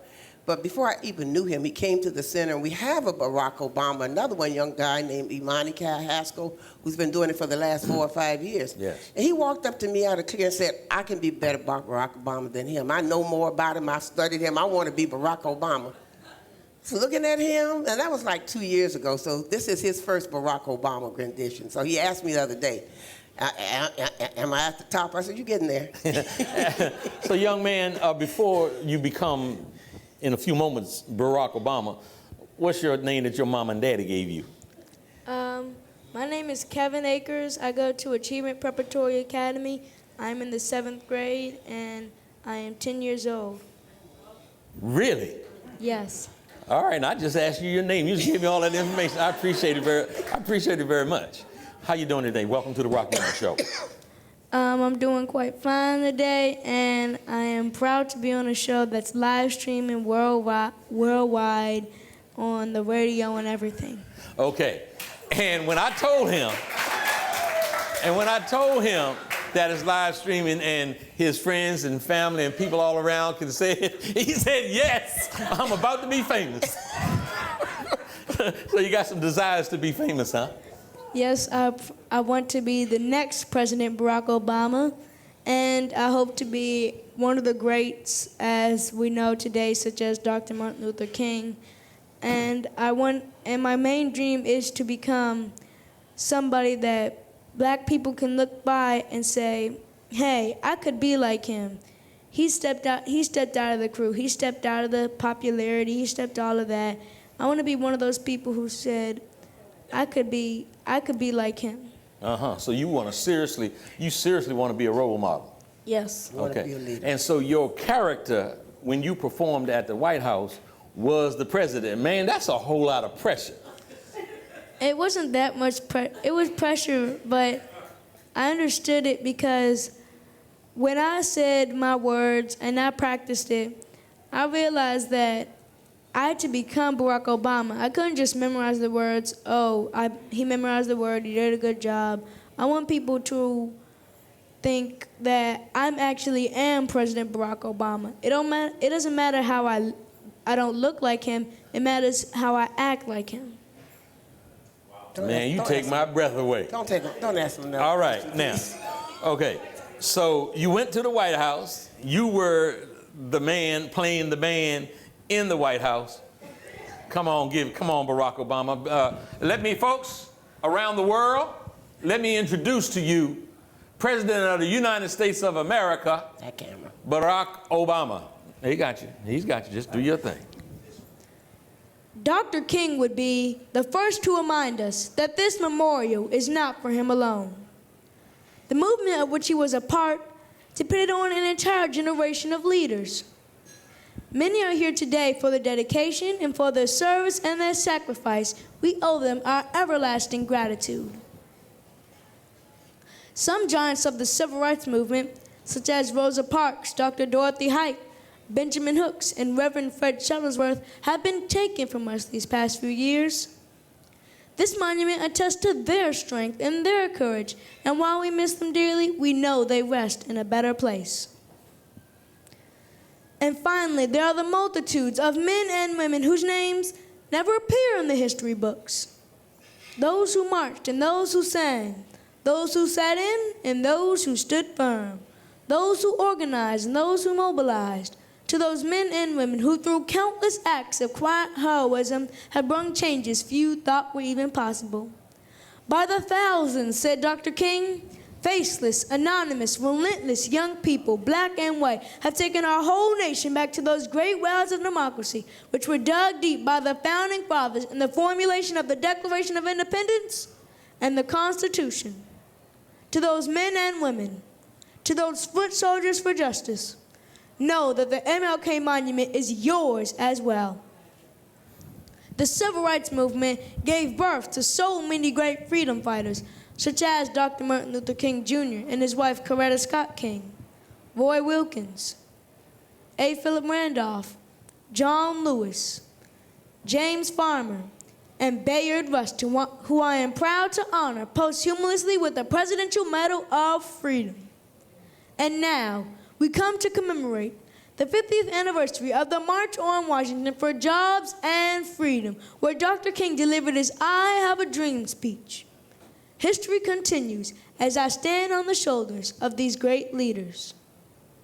God bless you, and God bless the United States of America. Ladies and gentlemen, that was Barack Hussein Obama. Great job, great job. You said you were 10 years old and you're in the 7th grade? How you get to be in the 7th grade and just 10 years old? I was only in the 5th grade when I was 10. Well, in 1st grade, they had me skip up a grade. Not that I wanted to, but they had me skip up a grade. That's why I'm in 7th grade. So you got skipped on ahead. So you're 10 years old, you're in the 7th grade.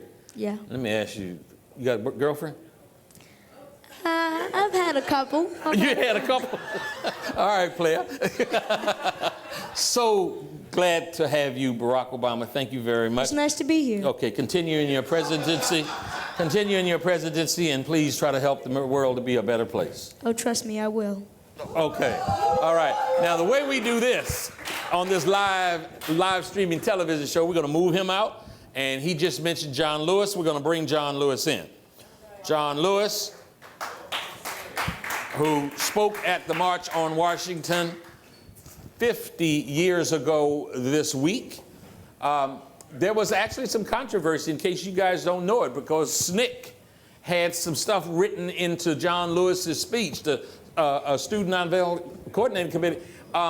They absolutely were more radical than the older leaders. And John Lewis was the youngest speaker that day. He was 23 years old. One of the cardinals here in the Catholic Church who gave prayer that day saw the speech and had some concerns and actually said that threatened to pull out. So the speech was tailored a bit.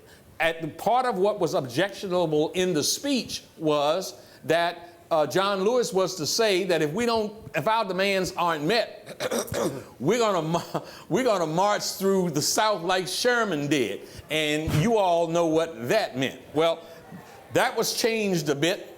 John Lewis was introduced. Corps Masters Barry, you want to share a little bit about this gentleman right here before John Lewis starts to speak? I will in just a second, but I have to, as a political scientist and as a person who believes that history shouldn't be rewritten, and neither should it be omitted. And that's another way of rewriting history. The first founding president of the SNCC, Student Nonviolent Coordinating Committee, was Marion Barry. Somebody named Marion S. Barry. Absolutely. From Itabena, Mississippi. Absolutely. He had working on his PhD in chemistry and left it to join the movement. And after him was Stokely Carmichael. Yes. And then John Lewis. Yes. So John Lewis's radicalism was borrowed from the original ones. So I just want to know that he's the one they put out front, and he deserves that, but let's not forget the ones that came before him. Sure, absolutely, absolutely. Okay, and about this gentleman right here. Well, this is, in the interest of nepotism, my cousin. Yeah. But it has nothing to do with that, because he's a genius and he's very smart. And his name is Rajan Rankin, and he's also a star tennis player. Just went up and came 2nd place in Tennis Olympics in New York and Flushing Meadows. He is on his way to Dale Junior High School, and he is 10 years old. Rajan, welcome to the Rock Newman Show. So tell me, when you were preparing for your character, what did you find most interesting about John Lewis? Well, I found out that he was a very smart guy. He was also the youngest speaker at the March on Washington, which I thought was very cool because he dedicated what he wanted to do most to the March on Washington. Okay. So I'll tell you what, without any further ado, August the 28th, 1963, let's bring up the youngest speaker to speak that day, John Lewis. I never imagined my life being intertwined with those great leaders who I admired, believed in, and was mentored by as I followed in their footsteps. I am Congressman John Lewis, and I've come a long way starting my journey as a student, inspired by the activism surrounding the Montgomery bus boycott and the words of Dr. King, which I heard on radio broadcasts. I organized sit-in demonstrations at segregated lunch counters in Nashville while attending Fisk University in 1961. I volunteered to participate in the Freedom Rides, first organized by Bayard Rustin, which challenged segregation at interstate bus terminals across the South. Yes, I've been beaten and arrested, but it prepared me and encouraged me to continue the fight for freedom, and that helped form the SNCC, SNCC, the Student Nonviolent Coordinating Committee, where I was named chairman. At the age of 23, it was my honor to be an architect of and keynote speaker at the historic March on Washington in 1963. And there wasn't just male political leaders rallying behind the march. There were some very important women there that contributed to that historical day. And I still miss Dr. Dorothy Height. She stood tall among the men, fighting for the rights of women and families, urging us to forge a united civil rights movement.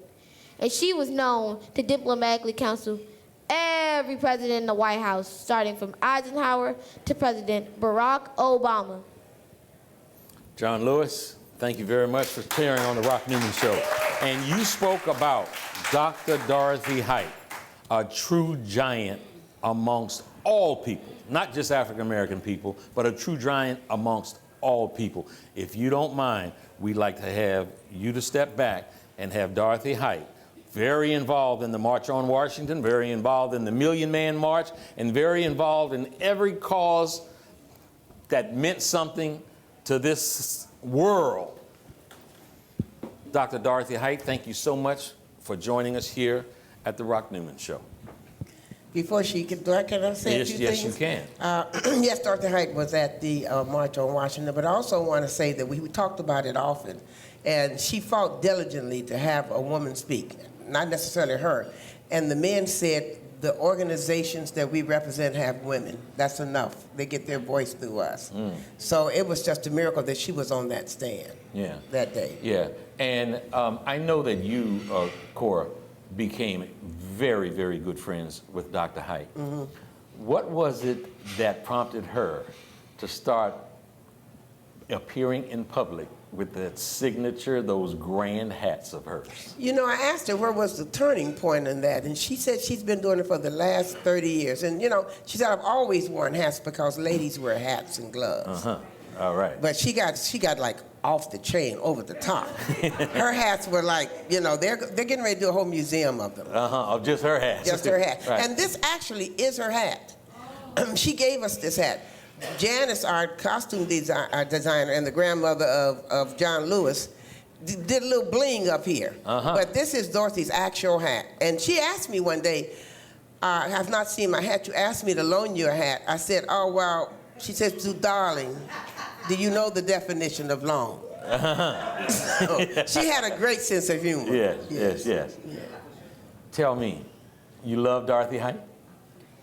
Yes, because she was a great woman, and because if it wasn't for those people in the march, then we wouldn't be able to do the things that we are able to do now. So you love Dorothy Height?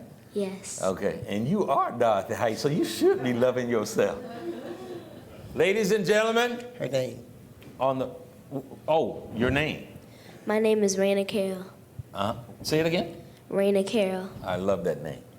So now, ladies and gentlemen, I introduce to you, again, from August 28th, 1963, somewhere around 2 o'clock in the afternoon in Washington, D.C., in front of the Lincoln Memorial, Dr. Dorothy Height. I stood on the platform only a few feet from Dr. Martin Luther King Jr. as he delivered his famous I Have a Dream speech on August 28, 1963. I am proud to be one of the few women who participated at the highest levels of the civil rights movement and one of the only women who helped organize this historic event. I was inspired by Mary McLeod Bethune not only to be concerned, but to use whatever talent I had to be of service in the community. I became the national president of the Delta Sigma Theta sorority in 1947 and the president of the National Council of Negro Women in 1957. I was awarded the Presidential Medal of Freedom by President Bill Clinton in 1998 and the Congressional Medal of Honor by President George Bush in 2004 on my 92nd birthday. Yes, I am grateful I lived long enough to witness the first African-American president, Barack Obama. I wanted to make sure he was working hard, so I visited the White House 21 times after he took office and before I died at the age of 98 in April 2010. I didn't witness the monument to our great king, but I will be there in spirit as you commemorate the 50th anniversary of the March on Washington. I hope you realize there's still more work to do. So what are you waiting for? Get to work. A woman's work is never done. A woman's work is never done. A man's work also is never done. We're going to take a break and come back with more from the youth of the Southeast Tennyson Learning Center on the Rock Newman Show at Busboys and Poets.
This is Leprechaun Tim Pohanka from Pohanka Nissan and Pohanka Hyundai. It's hard to be down on your luck when you're Virginia's first choice for new Nissan and Hyundais, but I need to sell 60 cars this week. Right now, I'll pay you big bucks for your good luck. Bring down any good luck charm you've got, and based on the sale price of the car you choose, I'll give you up to $4,777 off any nicer, newer car this week. Today, your lucky penny is worth plenty, up to $4,777 off any nicer, newer car you want. Stop moping and hoping you'll get approved. With my For the People credit approval process, the banks are looking to get lucky and lend to you, even if you've been turned down before. Bring me any good luck charm and I'll give you up to $4,777 off any nicer, newer car today. Hurry, once I get rid of 60 cars, the luck runs out. All offers require bank approval, so call us at 1-800-POHANKA, visit Pohanka Nissan and Pohanka Hyundai on Route 1 in Fredericksburg, or better yet, log on to timpohankaforthepeople.com. And when we make a deal, I promise it'll be your lucky day. I'm Tim Pohanka, and I'm a leprechaun for the people.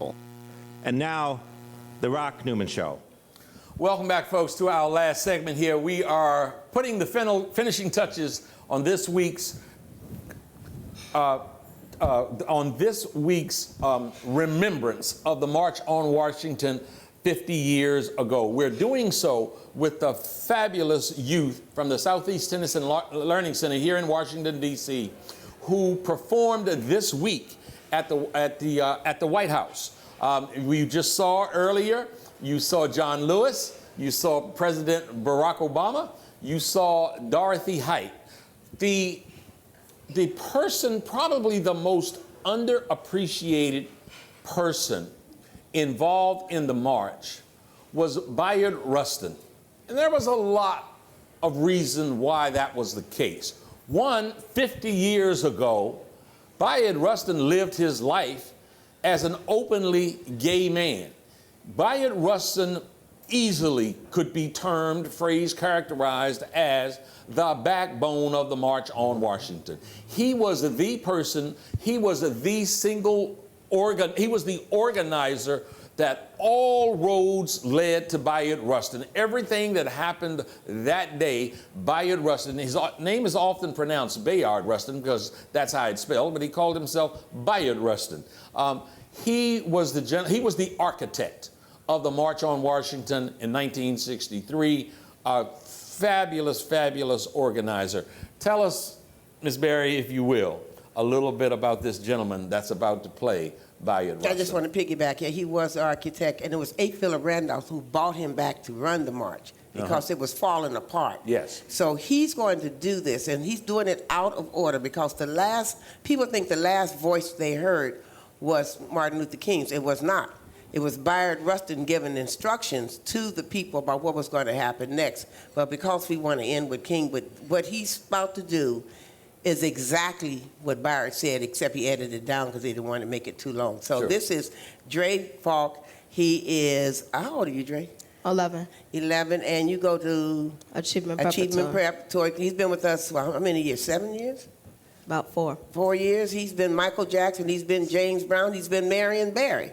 Now I'd like to introduce you to Bayard Rustin. Bayard Rustin, 1963, folks, and I would like you around the world to meet the gentleman most responsible for the organization of the 1963 March on Washington, Bayard Rustin. Bayard Rustin, you have the floor. Friends, listen to me. I am Bayard Rustin, director of the march. At 5 o'clock today, the leaders whom you have heard will go to President Kennedy to carry the demands of this revolution. It is now time for you to act. I will read each demand, and you will respond to it, so that when Roy Wilkinson, Dr. King, and the other 8 leaders go, they are carrying with them the demands which have been given your approval to. Because we demand our rights. That's it. That is fantastic, Bayard Rustin. Now, folks, you need to understand, again, the sequence of the march. Bayard Rustin closed out the march. And he did so because he was the one who had the demands. He read off each of the demands that came from the organization and came from the march. Those individuals, Roy Wilkins, A. Philip Randolph, Martin Luther King, they eventually went to see Whitney Young to see John F. Kennedy. You know, John F. Kennedy was sitting in the White House at that point. He actually had not met Martin Luther King. And when he said to one of the writers there, or one of the other White House officials, man, he's really something. You know, keep in mind that there had been a protracted effort to quash the march, that the Kennedy administration, as much as they have been characterized and seen as friends and supporters of the civil rights movement, they didn't want that march to happen. And understand that the Washington, D.C. metropolitan area, as Jesse Jackson talked about from this seat last week, was on high alert. There are all of these people, majority of them black, but certainly from all stripes, coming in, but thought to be perhaps radical, and some 250,000 people converging on the nation's capital. The military was on high alert. There was someone under the podium that if too much radical conversation had taken place, they were going to play Mahalia Jackson's music. There were all kinds of precautions taken by the Kennedy administration at the time as a prevention for what they thought might have been chaos and violence. And here you have a march that is coming together was truly a peaceful revolution. And integrated, very integrated. And an integrated revolution. And of course, it went on without incidents. But it is another example of how critical it is for the people to lead. Very, very, very seldom. I mean, when you look at the dynamics of that march, and you look at who the leaders were, and again, the reputation has been burnished in history that the Kennedy clan was so extraordinarily supportive of civil rights. But understand that their politics at that time, it absolutely was trying to prevent the very things that helped to bring about such changes that were needed. So again, it's such a word to the wise that the people must lead. Now, what we're going to do is Bayard Rustin, who actually finished up, and he talked about the next speaker going to see Kennedy. And Kennedy talked about how impressed he was with the next speaker. And of course, that was Martin Luther King. So, Mr. Rustin, if you don't mind, if you would turn the headsets over, we're going to bring Dr. King to the table.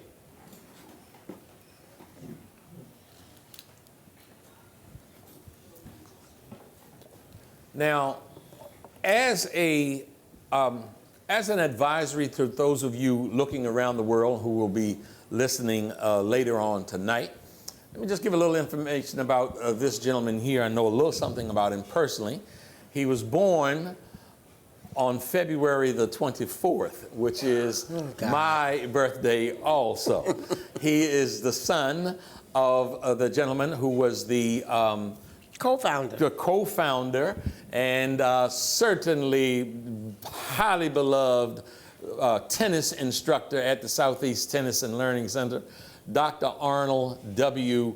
McKnight. Dr. Arnold W. McKnight happens to be the person that recruited me to Howard University and provided me with a good scholarship and allowed me to get an education. His wife and this gentleman's mother, Mrs. McKnight, Mrs. Janine McKnight is in the audience with us here today. And certainly, as you will see when the moment arises, they've done a fantastic job of rearing a fantastic son. Now, look at this face, look at it close, a little bit made up as Dr. Martin Luther King, because you will see this face again. You remember how that Richard Pryor joke said, you will see the turkey again.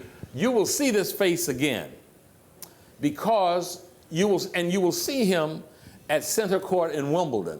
He will be, in the not so distant future, the #1 tennis player in the world. Absolutely. The #1 tennis, you're looking at a future #1 tennis player in the world. His name is also Woodrow McKnight.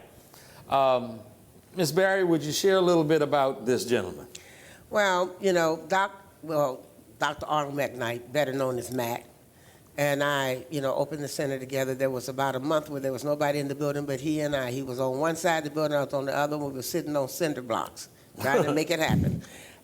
He had recently had a young son that started coming to the tennis center, playing tennis. I don't know, were you walking? We probably was in diapers. Right. And he had a tennis racket on his hand, and he would be in center court, what we call the show court, and I would walk back and forth, and finally Mac, who was very dramatic, said, Miss B, you're not looking, you haven't paid attention to Woody. I said, when are you going to start hitting the ball inside, Mac? So he's been playing all of his life. When his father, unfortunately, prematurely left us, he stopped playing for 4 years. So he's really back about a year and a half.